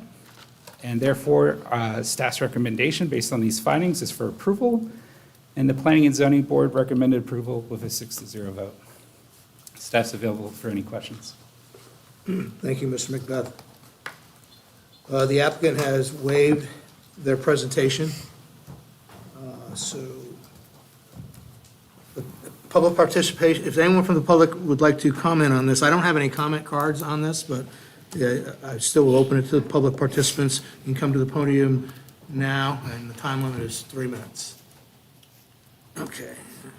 Mr. Chairman, I move to close the floor. Public comment. Second. Motion from Commissioner Huttman, and second from Commissioner Farmer to close the floor for public discussion on tab AG. All those in favor signify by saying aye. Aye. Opposed? Motion carries. Board deliberation. Mr. Chairman, I would like to make a motion, please. Commissioner McCullough.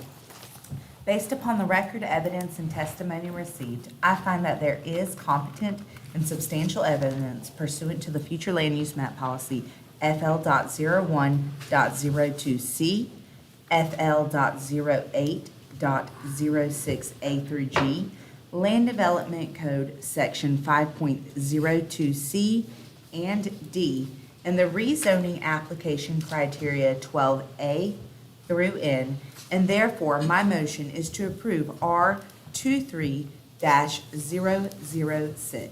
Second, Mr. Chairman. Motion from Commissioner McCullough, second from Commissioner Gray. Any discussion? Hearing none. All those in favor signify by saying aye.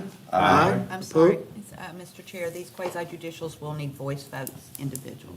You are right. Thank you, Let sir. me state that for the record. Yes, sir. All right. Madam Clerk, would you call the vote? Commissioner McCullough? Yes. Commissioner Gray? Yes. Commissioner Huttman? Yes. Commissioner Farmer? Yes. And Chair Martin? Yes. 5 ayes, 0 nays. Thank you. I'll try not to make that mistake again. Okay, so now we're going to go into tab AH. Make a motion, we open the public hearing for AH. Second. Motion from Commissioner Farmer, second from Commissioner Huttman to open the floor for public discussion. All those in favor signify by saying aye. Aye. Opposed? Floor is open for public discussion. Ex parte communication. including emails, letters, and any other forms of communication. Disclosure should include who the communication was with and the substance of the communication. Commissioner McCullough. Yes, sir, I did. I received 3 emails on the topic. They are all on my county device and recorded there, Mr. Martin. Thank you. Commissioner Gray. Yes, Chairman Martin, I received communications on my county device. Commissioner Huffman. Yes, sir, I received 2 email communications, one from Mrs. Lunt, one from Mrs. Pennington. I forwarded them to the planning department for inclusion in the public comment. I received 1 phone call from a Mr.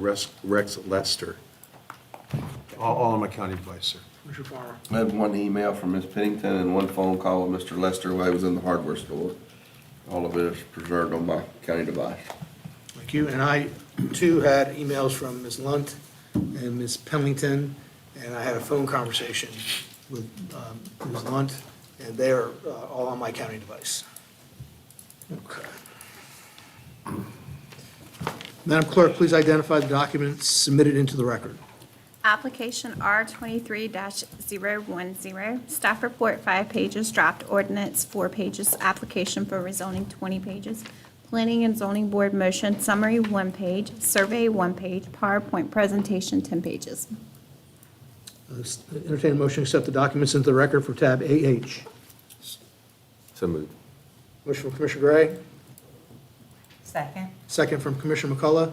All those in favor signify by saying aye. Aye. Opposed? Motion carries.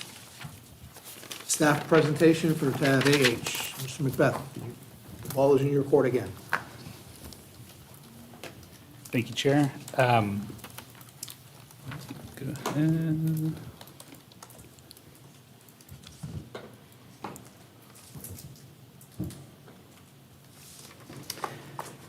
So this is tab AH. It's R23-010. This is a request to consider rezoning for approximately 2.67 acres from residential single-family 2 to industrial warehouse IW. Applicant owners John C. O'Neill Jr., who is deceased, with personal representative Deborah Watson acting as the representative, and then agent is Janet Ruiz. And this is in Commission District 1. The location, so this is coming right off the bridge, and it's between Lawrence Lane, which is right here, and in West Carter Lane. And so the the land use is to remain the same, industrial. You can see this is would be infill to this industrial block, which is located right here along Lawrence Lane. And then the zoning is proposed to change from this purple residential single-family 2 RS2 to this blue industrial warehouse. Industrial warehouse, Article 20. We have lots of uses in the IW zoning district. I'm not going to go through all of them, but please familiarize yourself with these. Warehousing, light manufacturing, building trade contractors with outside storage yards and heavy construction equipment, which you'll note currently exists just south of the site. Service establishments catering to commercial and industrial uses. Medical establishments, vocational technical trade or industrial schools. Sexually oriented businesses. RV and boat storage facilities. I will note Live Local Act, which is a current act that's it's been evolving based on current statutes. How it's read includes industrial lands, and that would allow this to also be considered for multifamily development. Conditional uses in IW, bulk storage of petroleum products and other flammable liquids and acids, business and professional offices, cemeteries, and uses that may be potentially dangerous, such as contain smoke, odor, noise, glare, fumes, gas, or vibrations. Any questions on the uses? Okay. Heading into our consistency with the rezoning criteria, this is pursuant to the Land Development Code Section 502C and D. We're covering the application criteria 12A through N for our future land use map and comprehensive plan. So the industrial warehouse is consistent with that underlying and surrounding flume designation of industrial. You saw it contained it within that block. Industrial warehouse is consistent with the comprehensive plan policies, which include the protection, expansion of job-generating land uses, especially industrial-type uses. Adjacent zoning districts, subject properties are adjacent to approximately 11.12 acres of IW zoning, which is used for warehouse storage and construction trades. There are single-family residential, a mobile home park, and a horse farm within 0.15 miles of this site. And the proposed rezoning is consistent with the adjacent industrial warehouse to the east and south. Area plans, overlay districts, or county plans and programs. Industrial warehouse is consistent with our interim strategic plan. This rezoning protects existing industrial and mixed-use lands from being converted to residential uses. Does it result in urban sprawl? So this is planned industrial growth, as indicated by that future land use map designation of industrial. This acts as infill development of the remaining industrial designated properties, which are very limited. Proposed rezoning does not create an isolated district. Regarding public infrastructure and facilities, non-residential uses will not impact our schools or parks. Water and sewer are not available to this site. However, as indicated at the Planning and Zoning Board, there is potential water just to the east off of Bonneview, and to the south, if it were to be brought from 8th Street,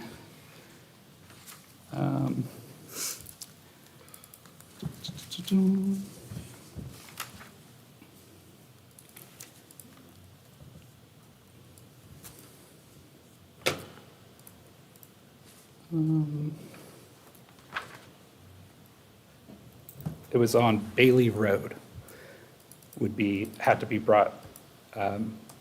So Bailey Road is south of 8th Street, and it's that particular system is part of the city of Fernandina Beach. The Russell Road and Lawrence Lane are county-maintained roadways. Traffic impacts or improvements would be evaluated at a time of site plan review. Regarding substantive requirements of this code for consistency related to buffers, setbacks, so all new development will be reviewed for consistency with code requirements. Adverse impacts on neighboring lands. So neighboring lands could be affected by increased traffic and noise associated with industrial activities. Proper buffers between uses will be evaluated during development review.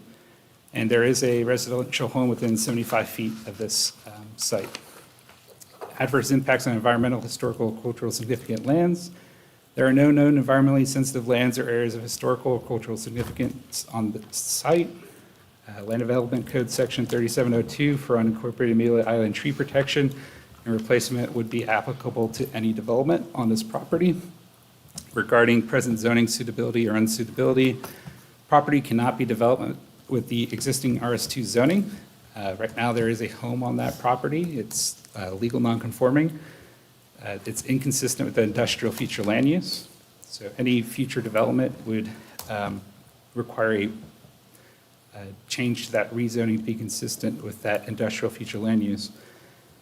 The land use and development conditions have not had any substantial changes to the land use or development conditions relevant to this property. Regarding public policies in favor of the rezoning, so strategic plan, initiative 1 promotes, protects, facilitates land uses that can support economic development and revenue generating enterprises. Regarding fiscally, environmentally sustainable development patterns, this applies to larger areas that can sustain characteristics of a mixed-use development. Regarding our environmental impacts, this is in, I believe, AE9 flood zone, which would be a BFE of 10 feet. Development shall meet environmental and drainage standards set forth by the St. Johns River Water Management District, Department of Environmental Protection, U.S. Fish and Wildlife, and U.S. Army Corps of Engineers. Regarding compact development form, this also applies to larger areas that can sustain characteristics of a mixed-use development. Conclusion recommendation, staff finds the requested amendment is consistent with the requirements of the future land use policies FL 102D. Land Development Code sections 502C and D requirements have been met. The rezoning application criteria 12A through N is met. Based on these findings, staff recommends approval of application R23-010, and the Planning and Zoning Board recommended approval with a 6-0 vote. Staff's available for any questions. Any questions for Mr. Macbeth? I do, Mr. McGrath. Any other commissioner? Okay, please go, I drove by there today. Please go back to the slide you had with the blue industrial warehouse. And then it was, I don't know what color you call this, pink or fuchsia or whatever.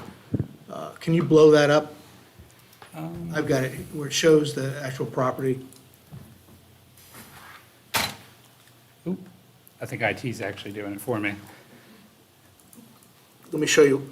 You mind if I show you what I'm talking about? Yeah, there it is. There you go. Okay. Okay, the slide on the right, I see the blue.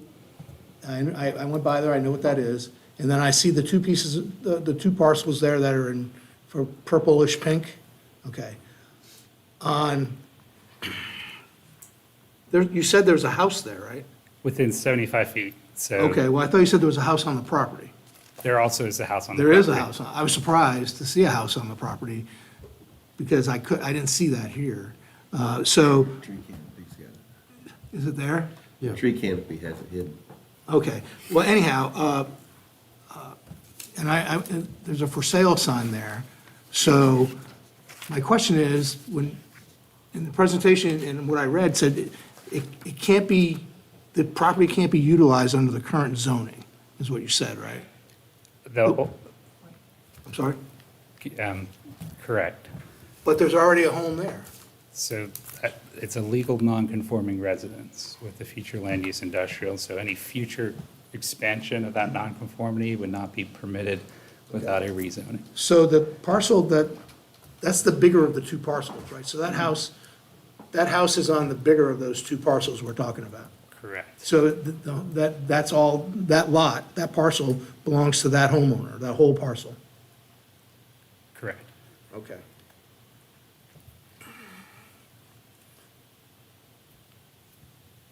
And it's been there for a long time? Yes. So am I correct in assuming that the intent is to demolish that home? I'd have to defer to the owner's agent. So okay, well, they're gonna have their opportunity to come up here, but they may want to take their advantage of their applicant presentation.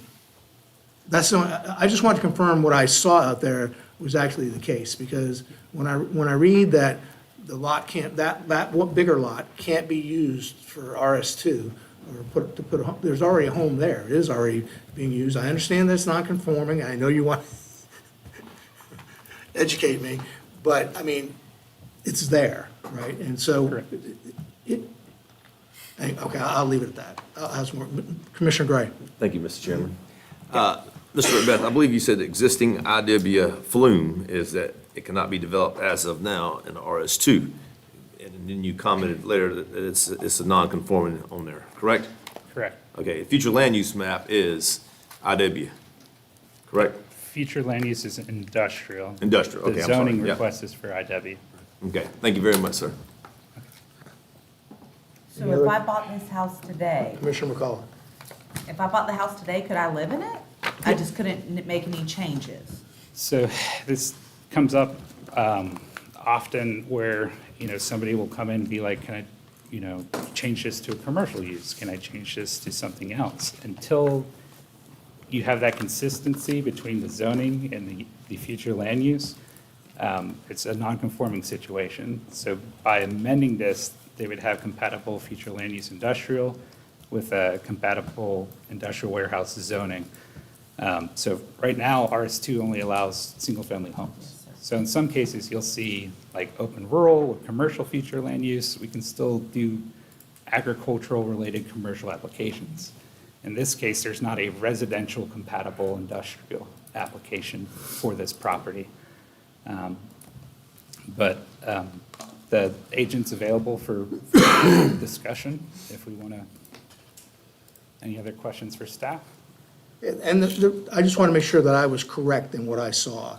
And the reason I try to put myself in the position of the folks that have to live with the decisions we make. And one of the emails I got is from the lady that lives right across the street from that house, okay? So. And I look at look at all the acceptable uses, and I'm wondering, would I want some of those uses right across the street from me? Because when she bought that house, I'm sure she didn't anticipate that ever happening. I understand. And that's a statement, that's not a question for you. Okay. Would the applicant like to make a presentation now? They earlier waived it. I don't know if, based on what you've heard.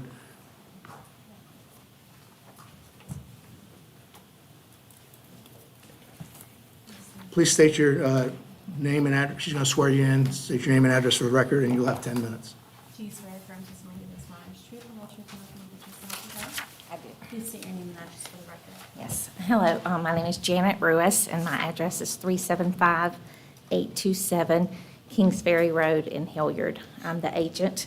And we have, the less than 3 acres that we're wanting to change the zoning, and the reason why is because that nothing can be done with it as it is. So we are we assume that the best thing to do would be to change it to be consistent with the rest of the block, which would be industrial warehouse. We do have a contract on it with Gary Lapierre for Lapierre Roofing. He only wants 2 acres of the 3. Well, it's not quite 3 acres, but there would be, a little bit less than an acre still left to sell. But he does want 2 of those acres, and he wants the house that is there. He has not determined if he's going to sell tear down the house, or if he's going to convert the house to an office. I'm not sure about that. He has been back and forth about that. The house was built in 1958, if that answers any questions. Is there anyone living in the house now? No, no one. See, I'm more concerned with the lady across the street from that house. So, okay. Any questions for Ms. Ruiz? Thank you. Okay, we do have some comment cards on this. So at this time, please come to the podium, Ms. Shana Polino.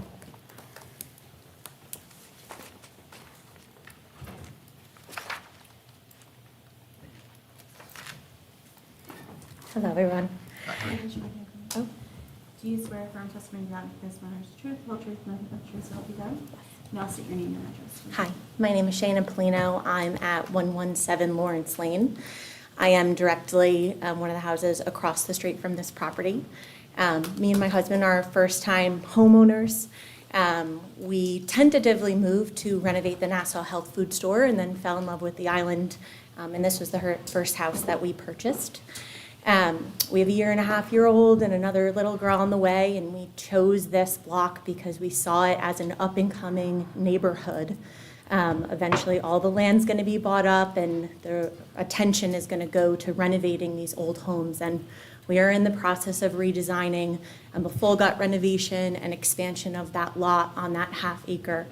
There was a sign that got knocked down, and so just 2 days ago, we were informed about this. So I kind of went a little crazy all over the place. But my goal in 2.5 minutes, or what is left, is to show you the inconsistencies of the rezoning application and point out 3 additional elements of the comprehensive plan that would have a negative effect on changing the rezoning of this area. If you look at the zoning map and you draw your attention to that, what you're not seeing is the easement of this lot. And I know from a bird's eye view it looks industrial, but when you're driving down 200, the only visibility of this industrial lot is from 200. When you go down Frederick Road, that is actually all, you don't see the topography, but it's all trees. There's no visibility of that. There's no visibility on Lawrence Lane. And when we bought that house directly caught, it's a big, beautiful open lot with one big, massive tree and a house that we were hoping we would actually flip the 117 Lawrence Lane and eventually see that house come to sale and purchase that one across the street and then expand that on a 2.5 acre lot. So as you imagine, looking at some of these potential rezonings of a storage yard, a junk yard, freight movers, bus and truck transportation, sexually oriented business, this does not protect us in a couple policies that I looked up that I'm hoping to showcase in this negative rezoning, which is to point out policy PR 101-01 to maintain the development and protect the interest of our investment. The economic development element, which is the overall goal of relocating high-wage jobs and preserve a sense of community retention and expansion, which we're hoping to continue to grow in that zone of the island. Policy, housing element, policy H.02, objective to eliminate substandard housing, which we hope to continue to grow out. Me and my husband consider ourselves little mini Chip and Joanna Gaines. So that's kind of what we're in it for, and there's more to say, but I know that's 3 minutes. But in conclusion, I do think that this would considerably change the characteristics and safety of this neighborhood. Thank you. Ma'am, could you point, where's your lot? So we are, I guess this must be us, but it doesn't, our fence is like here. Right, yeah, right across where your finger is right now, that's like 105 Lawrence Lane. So 117, we have a direct view of this. All right, thank you. Appreciate it. Next, we have Ms. Dawn Lunt. Ms. Lunt? I see it.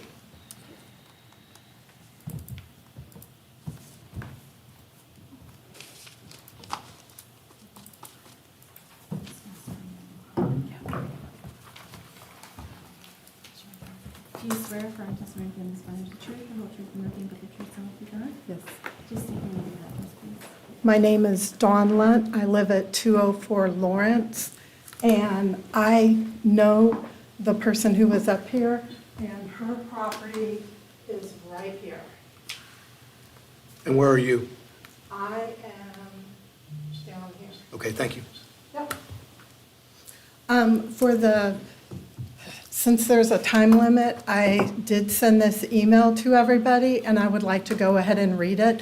I think what I wrote was very concise and approved, and I appreciate the commissioners that did reply back saying that they had received it. My name is Dawn Lunt, and I live at the west end of Lawrence Lane, down the street from the subject property. The case is on tomorrow night's agenda under the quasi-judicial public hearing section.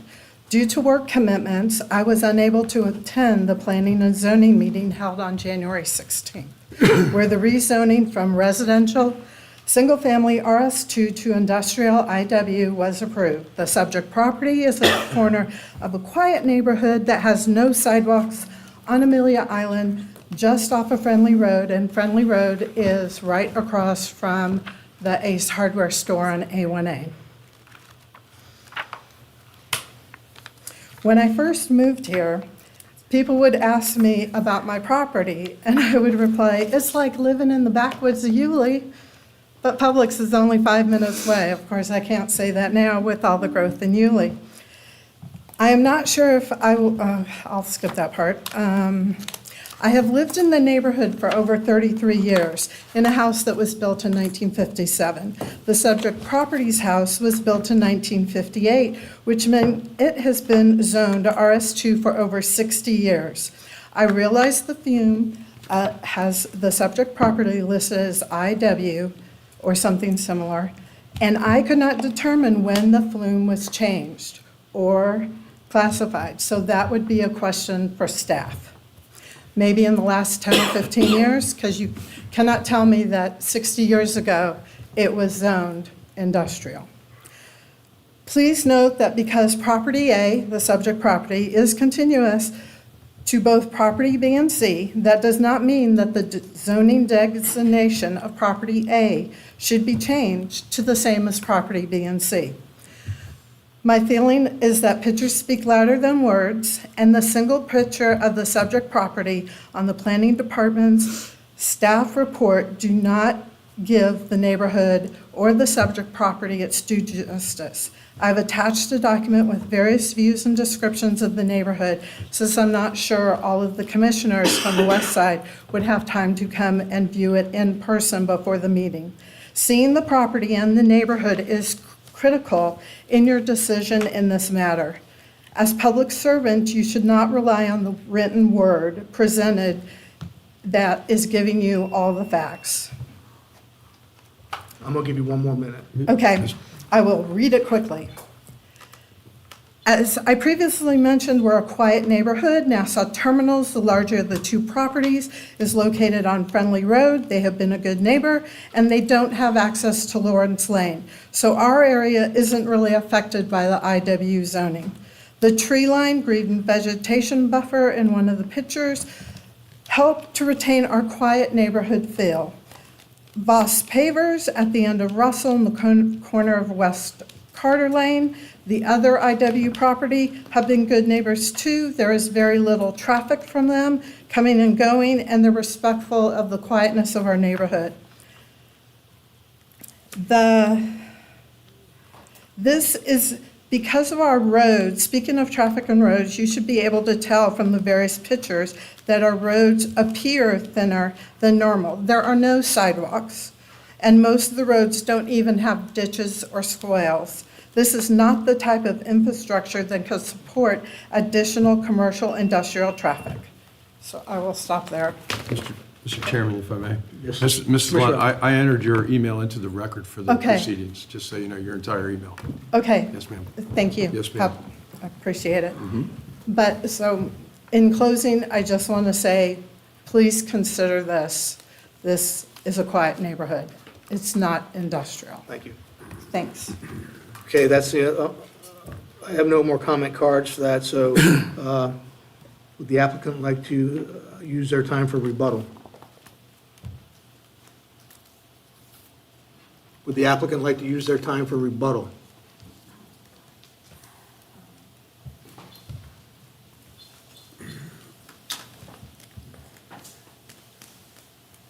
I need to state my name. No, I don't think you have to say your name again. I don't really know, but we do have to do something, you know, if we can't change it to industrial, then we need to change it both, you know, the land use and the zoning to residential, so that, you know, when we sell it, somebody can do something with it. Yes, ma'am. Thank you. Any final comments from staff? Entertain a motion to close the floor for public. Mr. Chairman. Oh, I didn't see you get up. Just 'cause it How did I was- miss you? You're fine. Thank you, Chair. Just for clarification, the flume was adopted in 1991. Thank you. I got it. For her question. Any questions related to that? I can't hear you, I'm sorry. You want, questions related you want to to ask a question? 1990? I do have a question, Mr. Chairman, and I couldn't hear you, Josh, I apologize. You're fine. Commissioner Gray. So the land, we cannot be used as it is. It's got a home on it, it's non-conforming use. Adjacent property is industrial, and it butts industrial warehouse, right there at that intersection where the railroad is and everything. So I just want to make sure that you said that the future land use was industrial warehouse. When I looked at my packet, that's what I read. And it's non-conforming. The landowner's private property rights, it's got to be able to use the land for something. So I want to know, can it be used for residential right now? As currently formed, yes, it has a residence on it. It's a non-conforming structure. So if they try to expand that, let's say I wanted to do an addition, I'm expanding that non-conformity, and we wouldn't allow them to It would be do that. denied. Correct. Okay, thank you. I Thank you have a very much. question. Correct. And if that was to happen, then the owner would have a case to come to us to change it. So they could make a request to medium-density residential. Some of those comprehensive plan policies we evaluated that protect those uses from returning back to residential may find inconsistencies, but we'd have to reevaluate the application if that were the new request. My point is, this is not the be-all, end-all here. Things Correct. change. Okay. Any other questions for Mr. Macbeth? Okay, I'll entertain a motion to close the floor for public discussion. So moved? Second. Motion from Commissioner Hutman, second from Commissioner Farmer. All those in favor signify by saying aye. Aye. Aye. Opposed? Floor is closed. Board deliberation.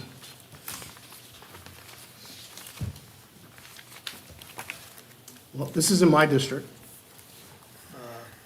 I think from my comments, you probably can infer where I am on this. Mr. Chairman, I just have I'm concerned with the industrial zoning, warehouse, and future land use. Our subject matter experts, our staff, and their approvals, and just where this could lead, the property being sitting there and no usage for it. And it is near a commercial, well, not commercial, but industrial railroad area right there. So I just have a concern with that, and I just wanted to voice my opinion. Thank you, Mr. Chairman.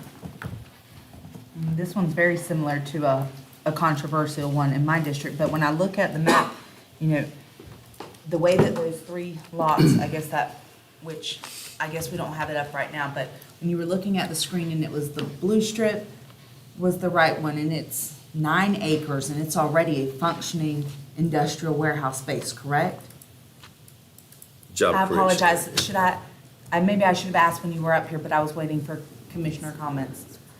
It is a question, yes, sir. So that's a full 9 acres, that's already, yes, sir, that blue one right there. When I looked at the maps, you can see that that is a functioning commercial space now, correct? Just for clarification, 11.12 acres. Oh, okay, yes, sir, I apologize. I was looking at the maps app, You're fine. and so it looked like a 9 acre. It says more than 50,000 square feet already of industrial warehouse use. Correct. Okay. And that literally pockets around there. And can you see that from, This not the portion. railroad track side, but can you see that from the other side? I believe so. You can't, it's all, no, that, This portion right here? no, up where the lady, where the, Ms. Pellini said she lives. Oh, Okay, up keep here. going. Okay, Yeah. so there's. She can't see any of that because it's trees. Correct. There's a perimeter Right, Ms. landscaping Blaine? strip. Yeah. It's all trees, you can't see that. Yeah. It makes a difference, you can go drive by there, take a look at it, I did. I would feel the same way that Ms. Pellini and Ms. Lunt and the other lady that emailed me, Ms. Pennington feel. Now, in order for the conformity, if this is done to, I'm looking at the barrier right now, I'm on the topography maps. So my question is this, where it has the barrier from the residents, if this were to align with the land use, they would also be required to have those landscape barriers, as all of our commercial development does, correct? Correct. So when we were talking about the evaluation through our DRC or say engineering review, so these industrial warehouse sites are going to have a 50-foot front setback. I believe they also have a 20-foot side and a 25-foot rear setback. So this is a corner lot. The shorter, which would be on Lawrence, would be the 50 feet, and then you can request a 20-foot reduction to 40 feet on the Russell Road, so that would drop you down to 40. So there's setbacks, there's perimeter landscaping requirements on local roads, but to Chair Martin's point, you also have to consider where the ingress and egress will take place on these properties. And so where those happen, there wouldn't necessarily be those, you'd be able to see into the property. Yes. Where that house is, that's either going to be used as an office or demolished. You see right in to whatever the use is going to be. And right now, we know that Mr. LaPere, he runs a roofing company, we know that. But, Mr. LaPere may not own this property in the future. He may decide to sell it. And one of the uses there really caught my eye, sexually oriented businesses could go in there. Now, do we ever think it will? I don't know, but it's one of the approved, authorized uses of that. And I'm telling you, I wouldn't want to live there. Mr. Chairman, can I get clarification on that through our county attorney, that could go into that industrial warehouse zoning or not? I'll let county manager speak. Thank you, ma'am. It's a use permitted in the district, but it's not functionally possible because of the other setback requirements, distance restrictions. So it's not possible that a SOB would ever go there without legislative action by the Board of County Commissioners. Thank you, sir. Thank you, sir. Well, we need to know those things Yeah, we during need the to. presentation, okay? Understand. And when we get this stuff, so. Through- And 1 second, I think the neighbors would like to know that too. Yes, sir, go ahead. Mr. Chairman, thank you. So when you have a piece of property that's fronting two roadways, that 50-foot setback can be considered on both of those roadways, depending on where the driveway is, or the entrance and exit, correct? Correct. Thank you very much, sir. Okay, any other commissioner have any questions or comments? She said, I'm Commissioner looking at, McCullough. I'm looking at the two parcels. She said that he wanted to split and divide it, so she can combine this and then resurvey and split it again? I'd have to, I thought it could only be split so many times legally. so typically how this works is if they join a property, but they have always historically been in that configuration per a plat, if we have a record, they could return it back into that original platted configuration. I don't believe this is platted, but basically, right now, they have two land splits. And if they combined it, they could be the entire, just less than 3 acres, but they could also return it back into those two lots. They just can't increase the amount of divisions. Yes, sir. Any other commissioners? Mr. Chairman, if you don't mind. Commissioner Farmer? I've heard it more than once tonight on this public hearing that the sign has went missing for rezoning. I mean, I'm pretty sure all of us as residents know if there was a rezoning sign that came up, we'd know about it and talk to our neighbors about it. So I see that as a real problem here in this particular case. Mr. Chairman, if I may, I saw Commissioner this, Upton. I saw the sign when I was down there. I'm not sure. They may be able to tell you when it came and went. No, ma'am, you can't I'm sorry. speak Yeah, I'm from sorry. the, Mr. Chairman, Commissioner Gray. I don't know anything about signs missing or there. I have not been by there. So I want to just ask the planning department, as our subject matter experts and our employees, was the property posted properly? So during the planning and zoning board meeting, we posted 2 signs. We posted one on Lawrence Lane, we posted one on Russell. We didn't get any turnout for that planning and zoning board meeting. That meeting was also advertised in the newsletter, and then anybody within 300 feet received a mail out. We do the exact same thing for BSEC. Just recognizing the distance, we actually went out and added a 3rd sign to that property when we did the BOCC one. So there was 3 signs, 2 were on Lawrence Lane and 1 was on Russell Road, and we have photographs of where they were located. And once again, the mail out within 300 feet, and then we did the advertisement in the paper. Thank you, Mr. Besson. Thank you, Mr. Chairman. For the record, there aren't a lot of homes within 300 feet of the property. So just, it's not like you're going to get double-digit, maybe you will, low double-digit receipt of those. Okay, well, we've got to do something. Commissioner McCullough? I will say one thing, Mr. Macbeth, that I'm good. But I was going to say that when you said 1991, this is a discussion that came up a lot, and we make very hard decisions in the seat. And I tried to tell my residents that when you are buying a property and purchasing in Nassau County, it is in your best interest to look at that future land use map. I've told my friends, you've got to do your homework when we buy these properties, and we've got to look at, okay, this is what the future land use is. When I'm buying property on a railroad, on a major highway, you've got to expect that, unfortunately, and trust me, it's been the hardest pill for me to swallow, is that things are not going to stay picture perfect to what I thought when I purchased the property. So we've got a great Vision 2050 plan going on right now. This is the opportunity for residents to get engaged. If we don't like the way things look right now, let's make some changes for 2050. Any other commissioner? Okay. I will entertain a motion to approve or deny tab AH. Mr. Chairman, Based upon the record evidence and testimony received, I find that there is competent and substantial evidence pursuant to the Future Land Use Element Policy, FL.012.d, and Land Development Code, Section 5.02C and D, and the rezoning application criteria 12A through N. Therefore, it is my motion to approve R23-010. Second that motion, Mr. Chairman. We have a motion and from Commissioner McCullough, a second, Commissioner Gray. I know we've had deliberation. Any other commissioners would like to make any comments before I call the roll? All right. Madam Clerk, I call the vote for you whenever you're call the ready. vote. Commissioner Gray, Yes. Commissioner Hupman, Yes. Commissioner Farmer, No. Commissioner McCullough, Yes? and Chair Martin. No. It's 3 motion- ayes, 2 nays, and the motion passes. Motion carried. Okay.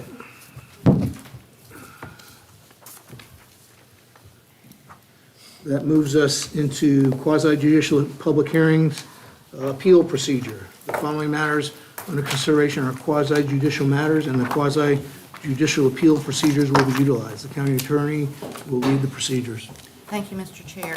As stated, this is an appeal of a conditional use and variance for denial for an on-site or off-site consumption of beer and wine in the commercial general zoning district. Again, as stated before, the statutes and the courts of Florida require that this item be heard as quasi-judicial. Appeals of decisions of the Conditional Use and Variance Board to the Board of County Commissioners are appeals based upon the record produced at the lower board hearing only. No new evidence nor ex parte communications that you have received can be considered in your decision-making. Tab AI, CU 2023-017, an appeal of the denial of the application CU 2023-017 for a conditional use permit pursuant to Section 1603E of the Land Development Code for the sale of on-site or off-site consumption of beer and wine in the commercial general CG zoning district.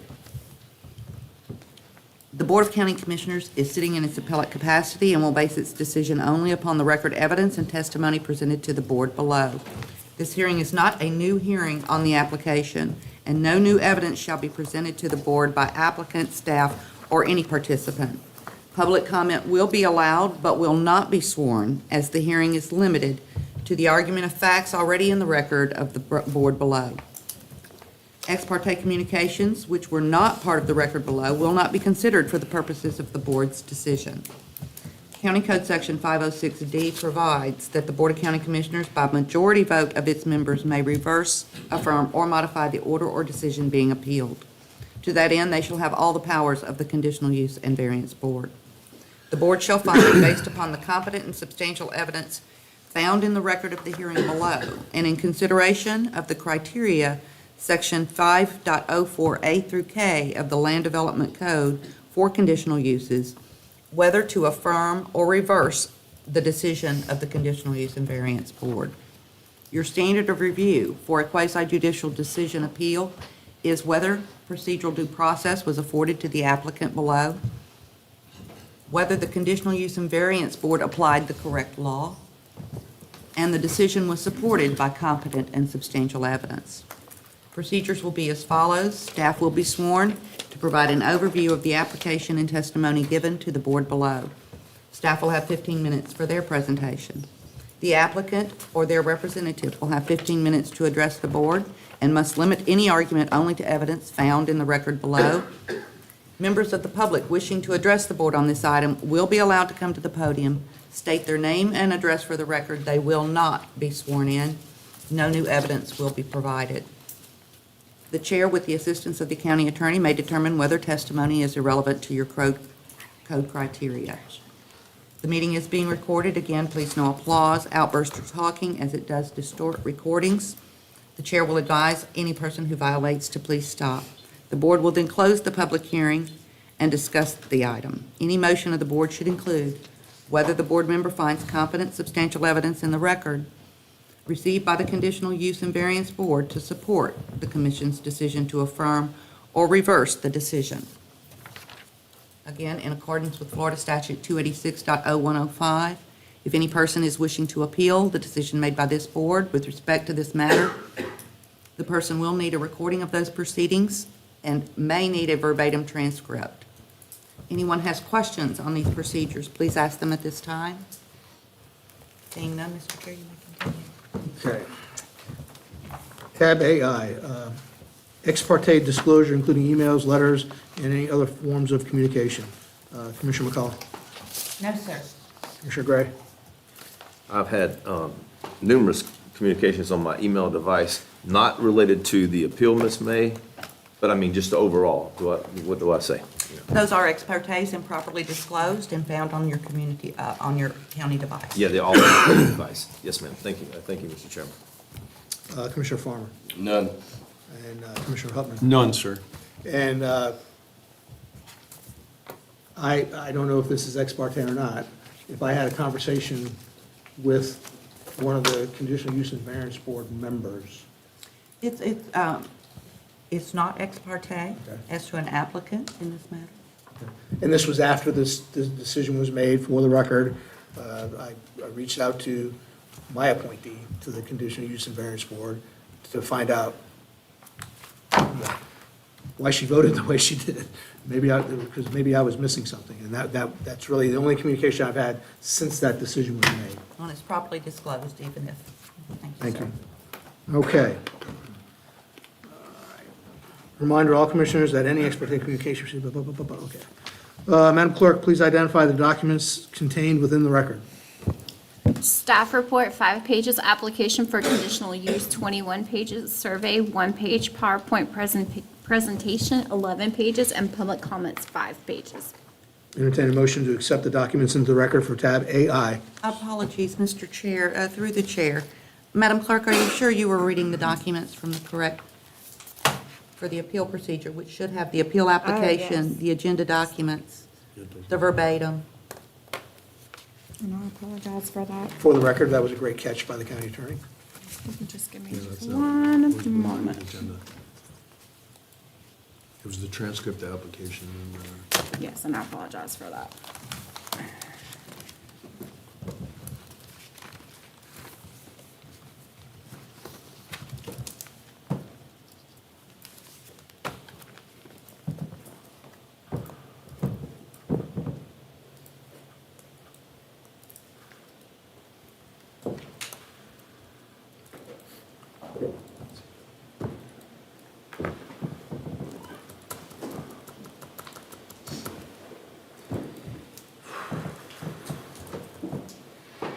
We'll have a minute recess. Oh, wait, no, that does not.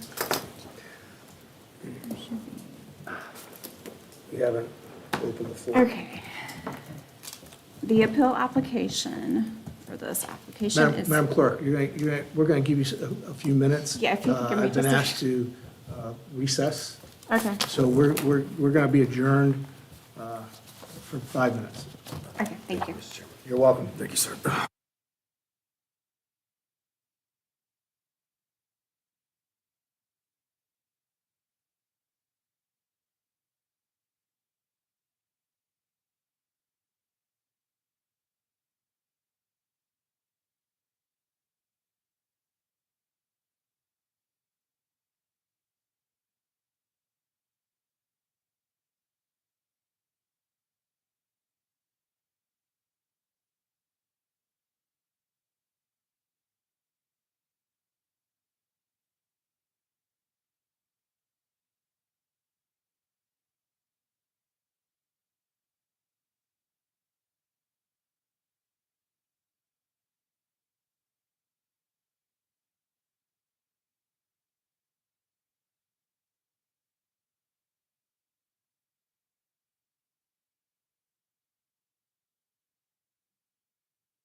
Hey, that thing is serious. It made me.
Okay. Okay, the corrected documents for the record is the appeal application, 12 pages, conditional use and variance agenda documents from the November 16th, 2023 meeting, which was 61 pages. The verbatim from November 16th, 2023, which is 17 pages. Findings of fact is 3 pages, and the denial letter is 1 page. Madam Attorney, are you satisfied? I am satisfied, thank you, sir. Entertain a motion to accept documents in the record for tab AI. So moved. Second. Commissioner Hutman, second from Commissioner Farmer. All those in favor signify by saying aye. Aye. Opposed? Motion carries. Let's see, entertain a motion to open the public hearing for tab AI. So moved. Second. Motion from Commissioner Hutman, second from Commissioner Farmer. All those in favor signify by saying aye. Aye. Public hearing is open. Staff presentation for tab AI. You have 15 minutes, up to 15 minutes.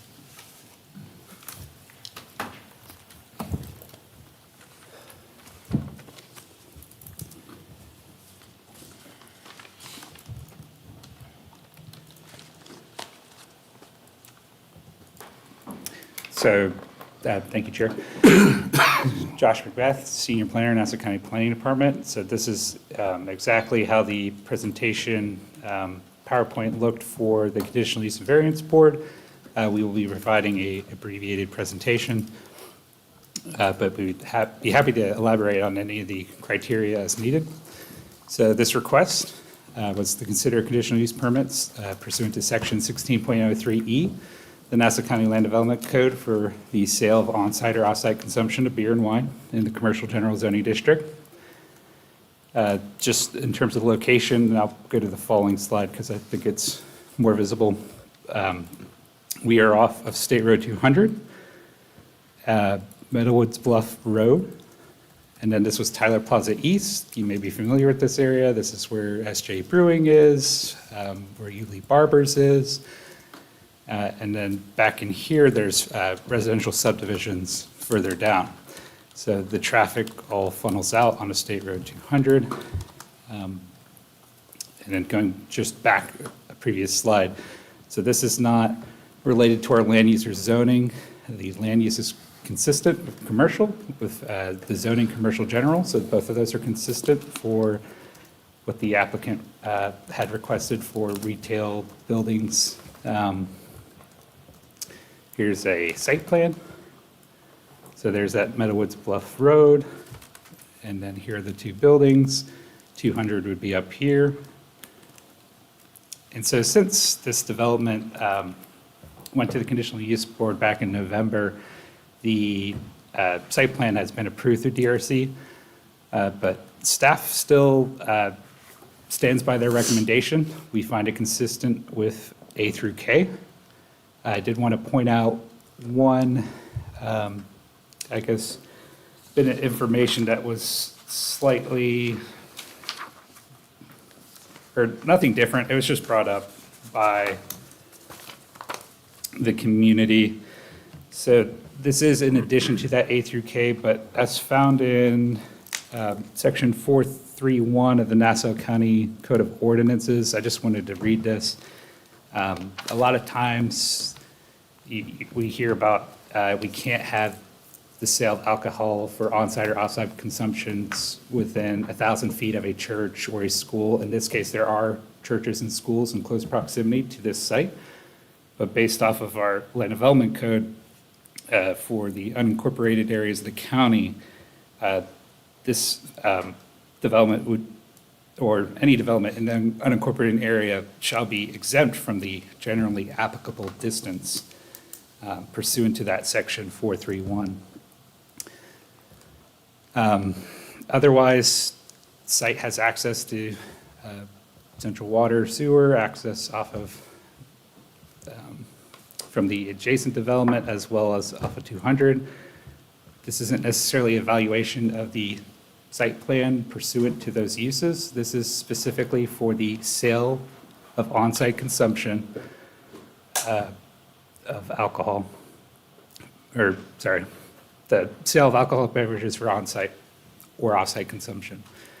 So just heading into our conclusion, we did have additional conditions for that approval, and they included the rights assigned by this order shall run with the land and be transferable. The rights assigned are for an establishment providing retail sale of alcoholic beverages for on-site, on-premise or off-site premise consumption, or both. And the sale and service of alcoholic beverages shall not be permitted between the hours of 2 a.m. and 7 a.m. on Sundays. And then So staff still finds that to be consistent and recommends approval. If you have any additional questions about the staff report or any of the criteria, we are available for questions.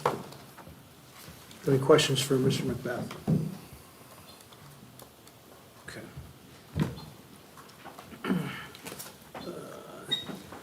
Does the appellant wish to make a presentation?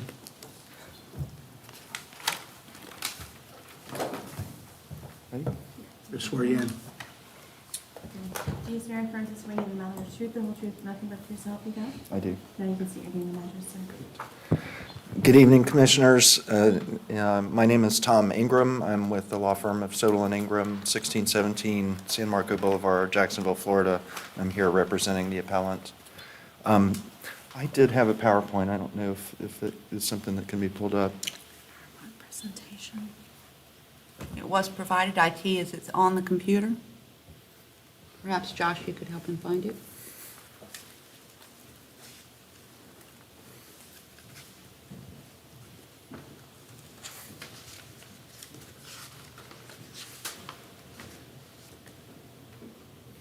If not, we can keep yours up. It would be fine. Do not see it in the Okay. folder. We can move on. So, thank you. So I just, first of all, thank you all and thank staff for reviewing this application. We agree with Mr. Macbeth and your planning department that this application complies with all of the conditional use criteria. And so this is a record review from the board below. And essentially, the only competent substantial evidence that you have in support of this application is from your staff and from the application. There were several generalized objections considering traffic and just development in general that were objections made. And as your county attorney has explained both in the application form and in written statements that are read into the record, both at the board below and tonight, generalized objections cannot constitute competent substantial evidence as to whether a particular criteria has been met for conditional use. The application is for beer and wine sales. As Mr. Macbeth pointed out, there's beer and wine sales up and down State Road 200. This is a retail corridor. Beer and wine is commonly sold in the area. There's also in the record, there's an Italian restaurant as well as a brewery in the adjacent Tyler Plaza shopping center. I did want to go briefly through some of the comments that were made by others. The citizen testimony that was made, so Ms. Clemens, Mary Clemens, had some general objections to development and wetlands impacts. She objected to the proximity of the development or proposed use to daycare. As Mr. Macbeth explained, there's not a distance limitation that would be applicable there. There were several objections by Ms. Clemens and others as to traffic from the development. This site, as the record shows, it's zoned for commercial general use. That is a wide variety of uses, and that is really what should be compared to when someone's saying, well, what about the traffic from the beer and wine sales? Well, compared to what? And what I would suggest the comparison should be made to is other commercial general uses. So commercial general uses can include all manner of retail, restaurants, hotel, daycare. There are a wide variety of uses which generate traffic. The county has a separate process for evaluating traffic impacts, which this development has gone through and they've been working with your staff and with DOT concerning access. Sean McBurney also testified again as to proximity to daycare and traffic. Sarah Moss objected based on whether it might be a liquor store versus a restaurant use serving beer and wine, which he thought was fine. Again, that's the type of generalized objection, which doesn't necessarily go for or against any particular standard. Don't mean to pick on any of the nice people who spoke here. It's just we're looking through the record. I hope it doesn't come across like that. And again, her objection as to traffic, it really pertains to the development as a whole. Mr. Walt Suda also objected really to the type of development that would occur here, saying that there's adequate commercial development in the area, that there needs not be more, and that this would bring traffic. And then finally, there was a question from Ms. Newcomer about water management permitting, which is not pertinent to these criteria. And then Mr. Macbeth later explained at that hearing below that distance to the daycare is not relevant to whether a conditional use should be approved or not. So in conclusion, we agree with staff that provides competent, substantial evidence in support of the application, and we're here for questions, and thank you for your time. Any questions? Public comment. I just want to, before I call folks up here, I got 3 people that submitted comment cards. Be aware that no new evidence is going to be admitted. None. It's going to be based on the records from that CUVB board meeting. Okay, so having said that, first card I have here is from Thomas Ingram. Oh, I'm sorry, that was you. I have 2 then. Mary Clemens.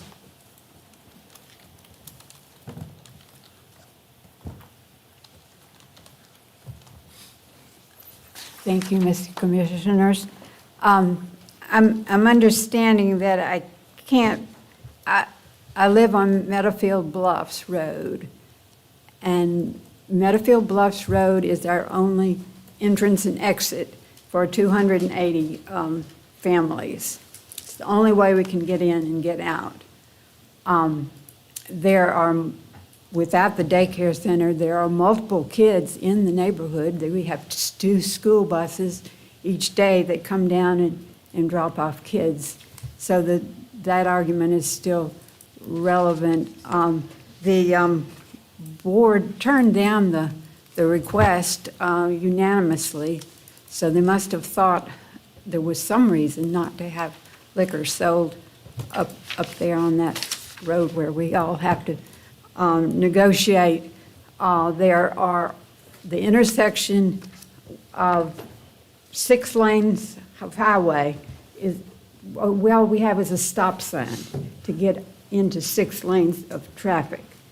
And I have a crash report, which I understand I can't present. Is that correct? I can't present the crash report? No. Okay. But still, looking back from the meeting before, we still object to having liquor being sold that close to a really scary intersection when you're trying to negotiate it.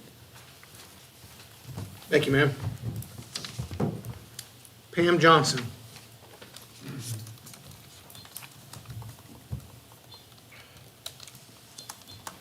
Well, I didn't, do I need to speak or sign? Okay.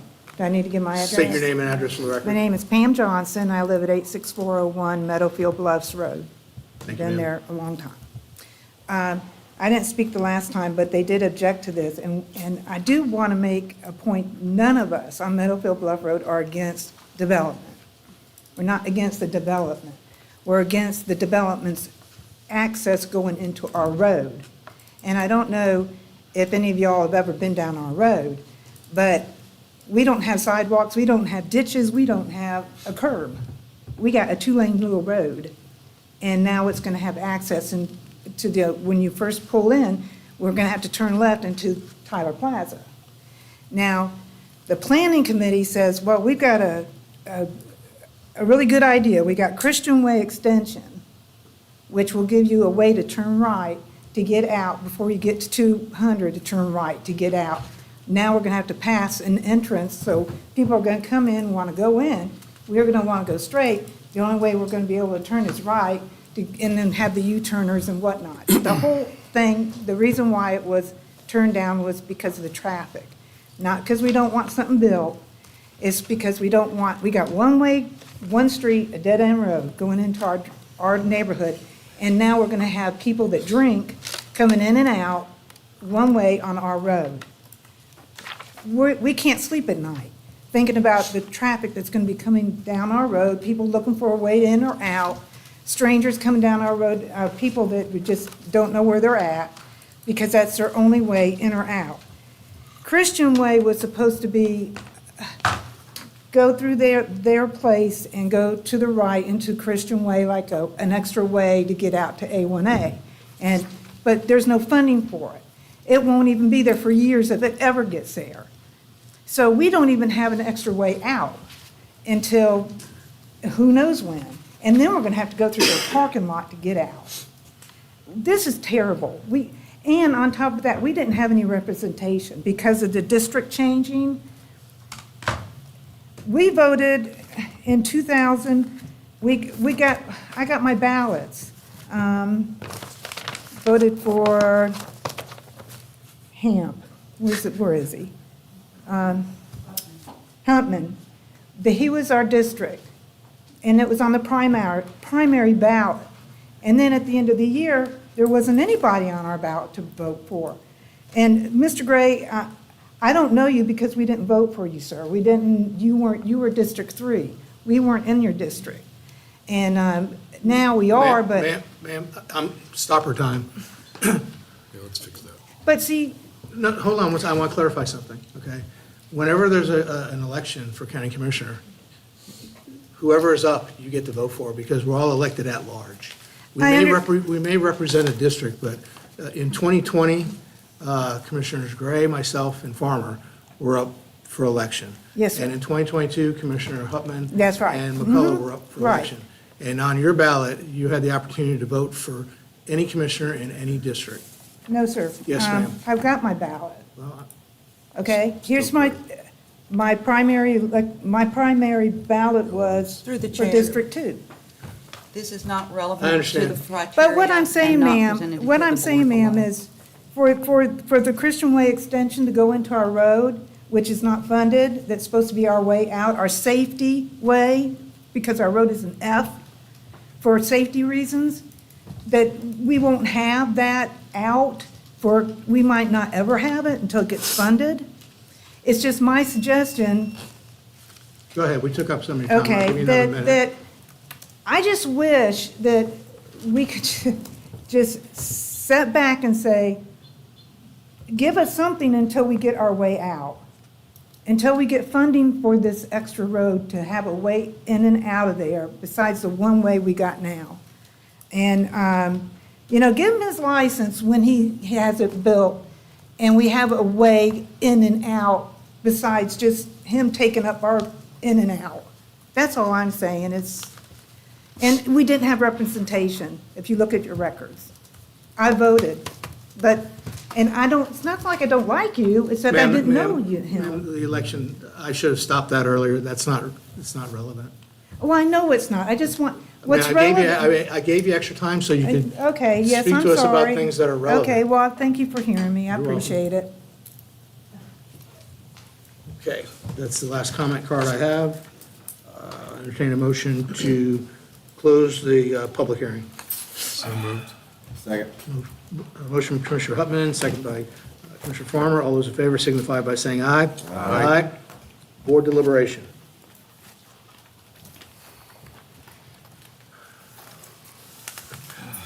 I don't know, through the chairman, I don't know if I have any deliberation, I just like my comment. This general citizenry of the county, the taxpayers, I'm not in favor of going through lengthy or expensive litigation. Commercial general with the conditional use and variance is where permits for alcohol, or that's a process they go through. It's the law, it's the way it's done.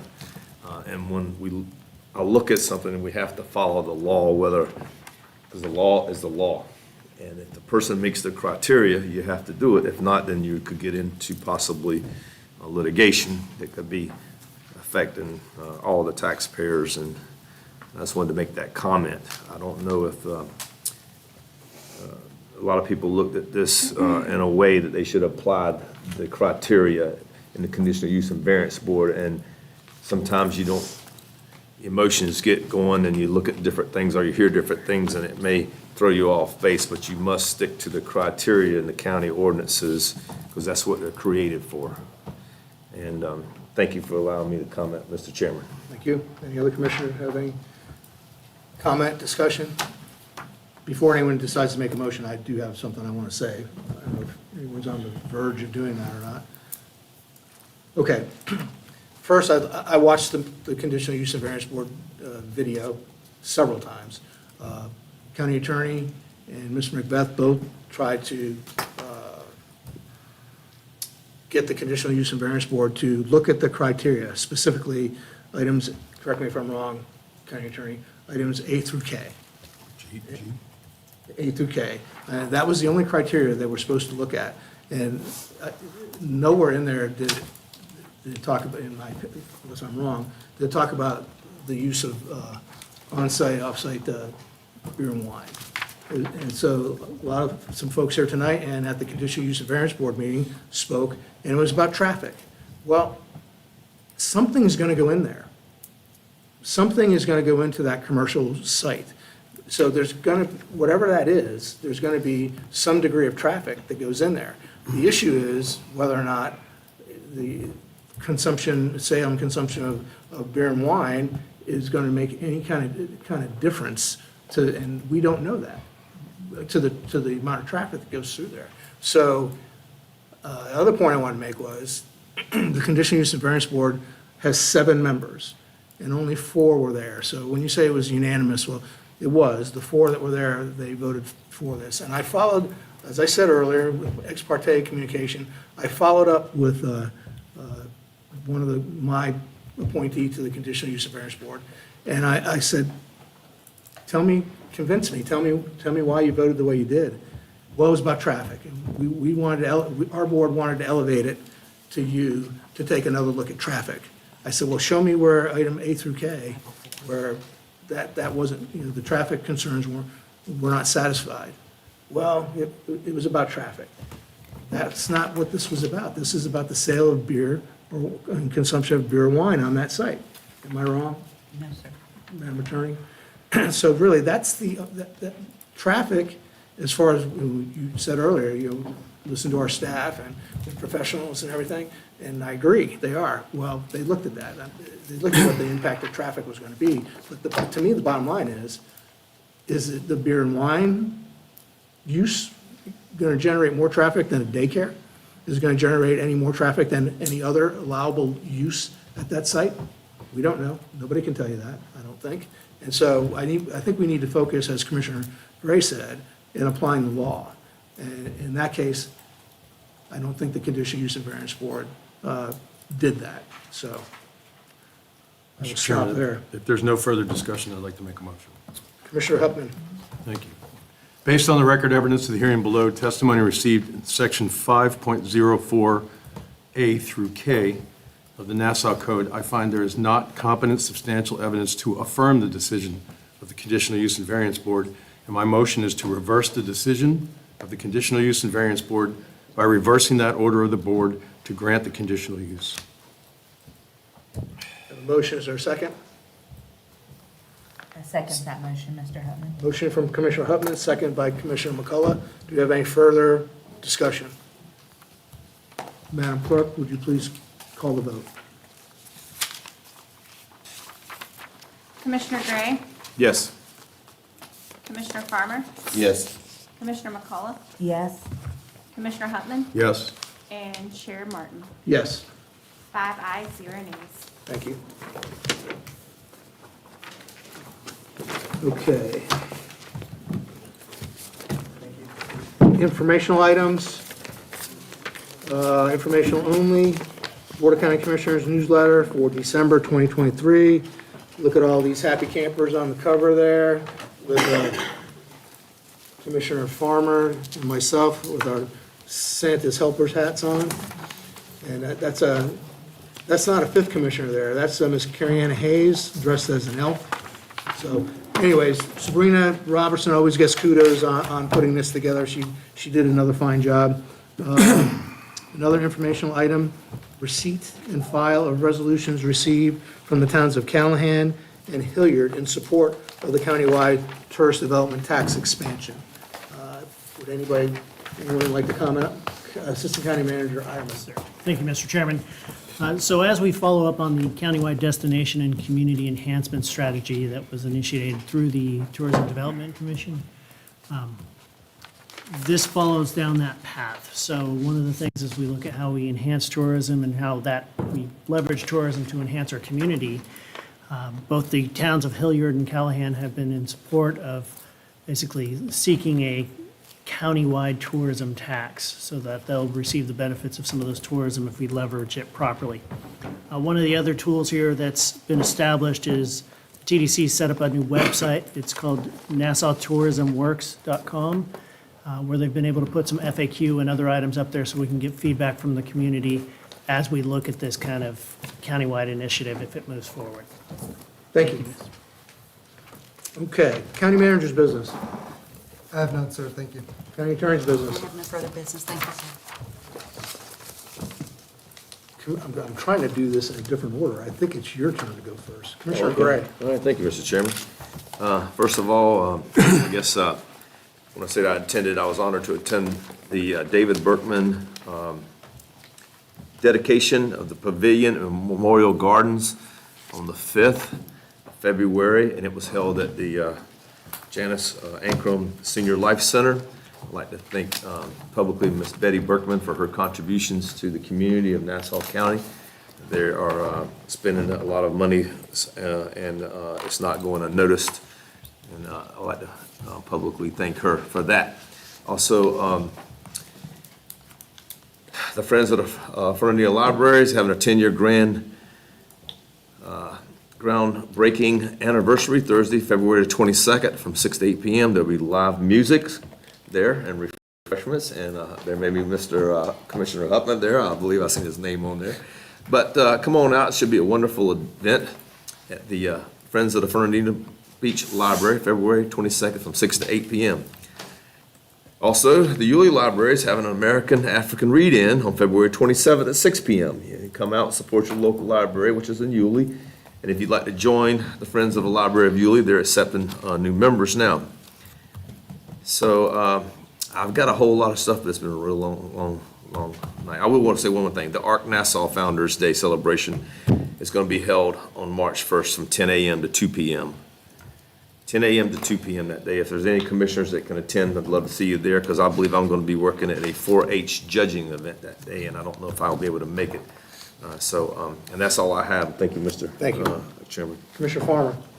Thank you, Mr. Chairman. I'd like to make it known that yesterday, my alma mater, West Nassau High School's JV cheerleading was crowned world champions and national champions in cheer.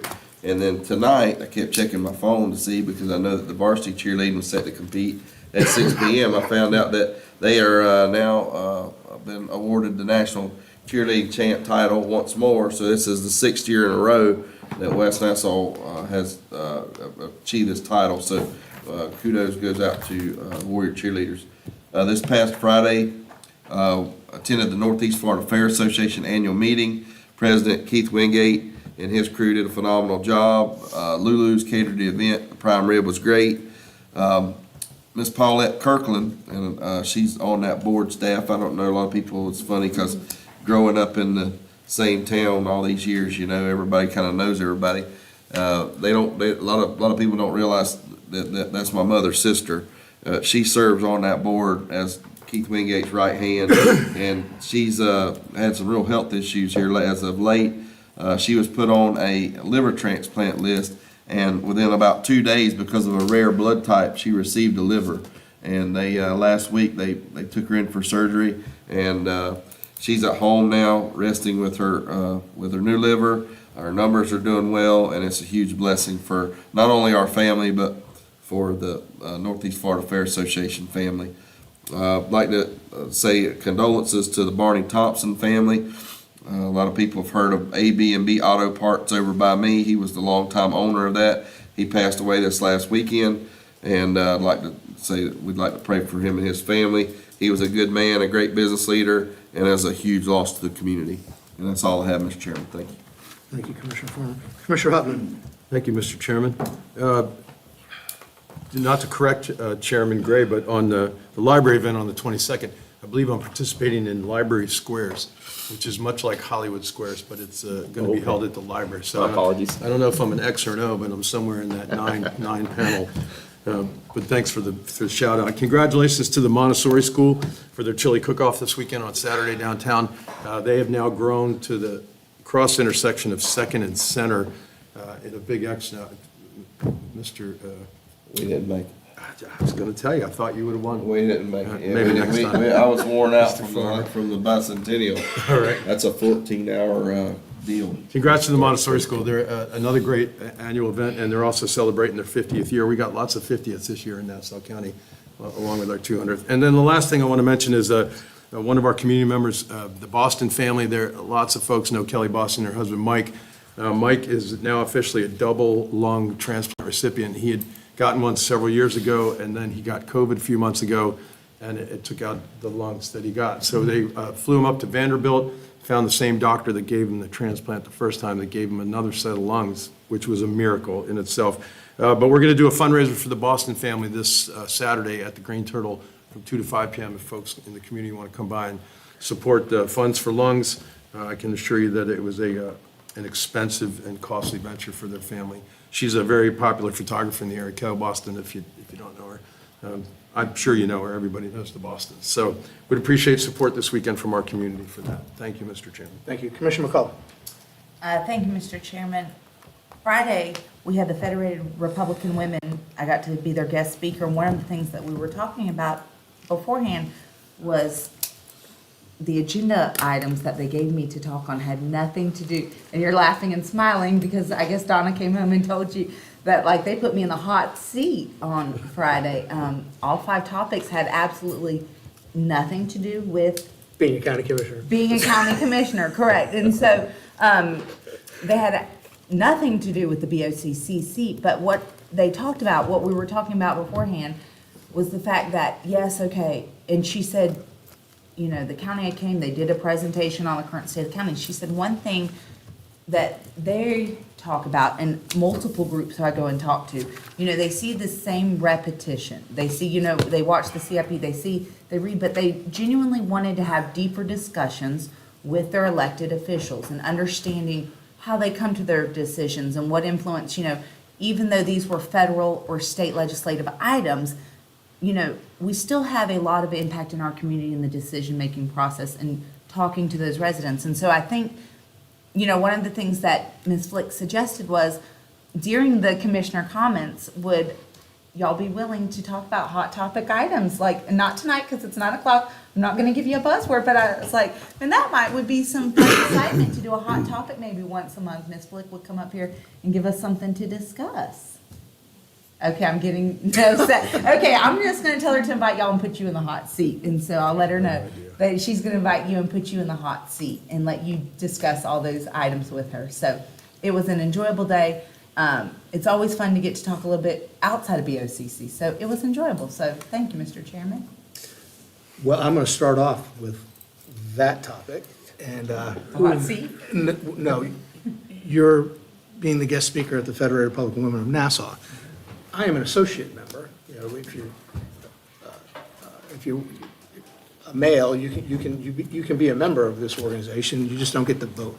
And so my wife and I are both members of this organization. I'm an associate member. She's a full voting member. So I could not be there to support you in the hot seat because I was in Tampa at the Republican Party of Florida annual meeting where we elected new leadership to the Republican National Committee, National Committee Man, Committee Woman, and a new vice chair because we had some things going on. You've probably heard regarding the Republican Party. But my other hat I wear is I'm an elected representative to the state executive committee of the party as state committee man.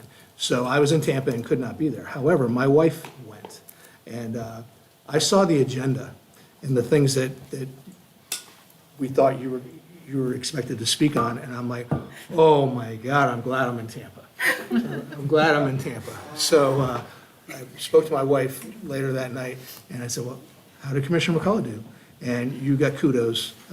You handled it according to my wife, you handled it very well and did a good job and made a very good point of like, and tactfully letting folks know that, we don't make decisions on these topics. Correct. here. Yes, sir. I definitely prefaced that multiple times Yeah. throughout the And speech. and I'm not going to go into what they were here, but I looked at it and went, oh, man, I'm glad I'm not there. And I like going to these meetings. It's a good luncheon. So anyways, I want to comment on that. Kudos to you for the job you did. On a little bit of sad note, recently I lost a very good friend. I'd known him for at least 25 years. His name was Carl Amos, and some of you may know him. His wife Celeste and their 3 daughters. And Carl was a Navy veteran, and then he was also a federal civil service employee. He was a supervisor at Trident Reef Facility in Kings Bay, so he did a lot of work on submarines, and he was a super guy. And in his spare time, which he didn't have a whole lot, he volunteered at Memorial United Methodist Church, and they did, the word escapes me, but when you go to another country, thank you. He did a lot of missionary work every year. He would volunteer to go do some missionary work and use his skill set to help build homes and repair things and stuff like that on these underprivileged countries and for the folks there. And so I got to say, I've been to a lot. Unfortunately, at my age, I've been to a lot of funerals. He was so well known and so well liked. I have never been to a funeral that had so many people there for all the different, the visitation and the service and everything. And he was just a super guy. I'm going to miss him, and my condolences go to the Amos family, his wife Celeste, and his 3 daughters. Okay, on a better, more positive note, was able to attend Fire Station 70 groundbreaking off of Old Nassauville Road, and so we had a really good turnout considering the weather was so threatening to make us reschedule it again. So it's very good. Looking forward to that station coming online probably this time next year, January-ish of 2025. So, and then I think Station 90 is also is in the works, and so we're doing good stuff here. We really are. And if you read the press release that was put out, I'm not going to read it here, but I had a statement in there about how important it is for us to take care of our first responders and firefighters and police officers and sheriff and all that, and to make sure they have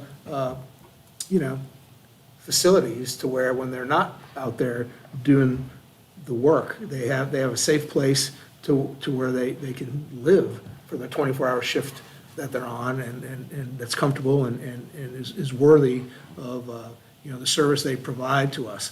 What I neglected to say in that press release that I'm going to put out now is, and we're doing it without raising taxes. So kudos to county manager and his staff, and kudos to us.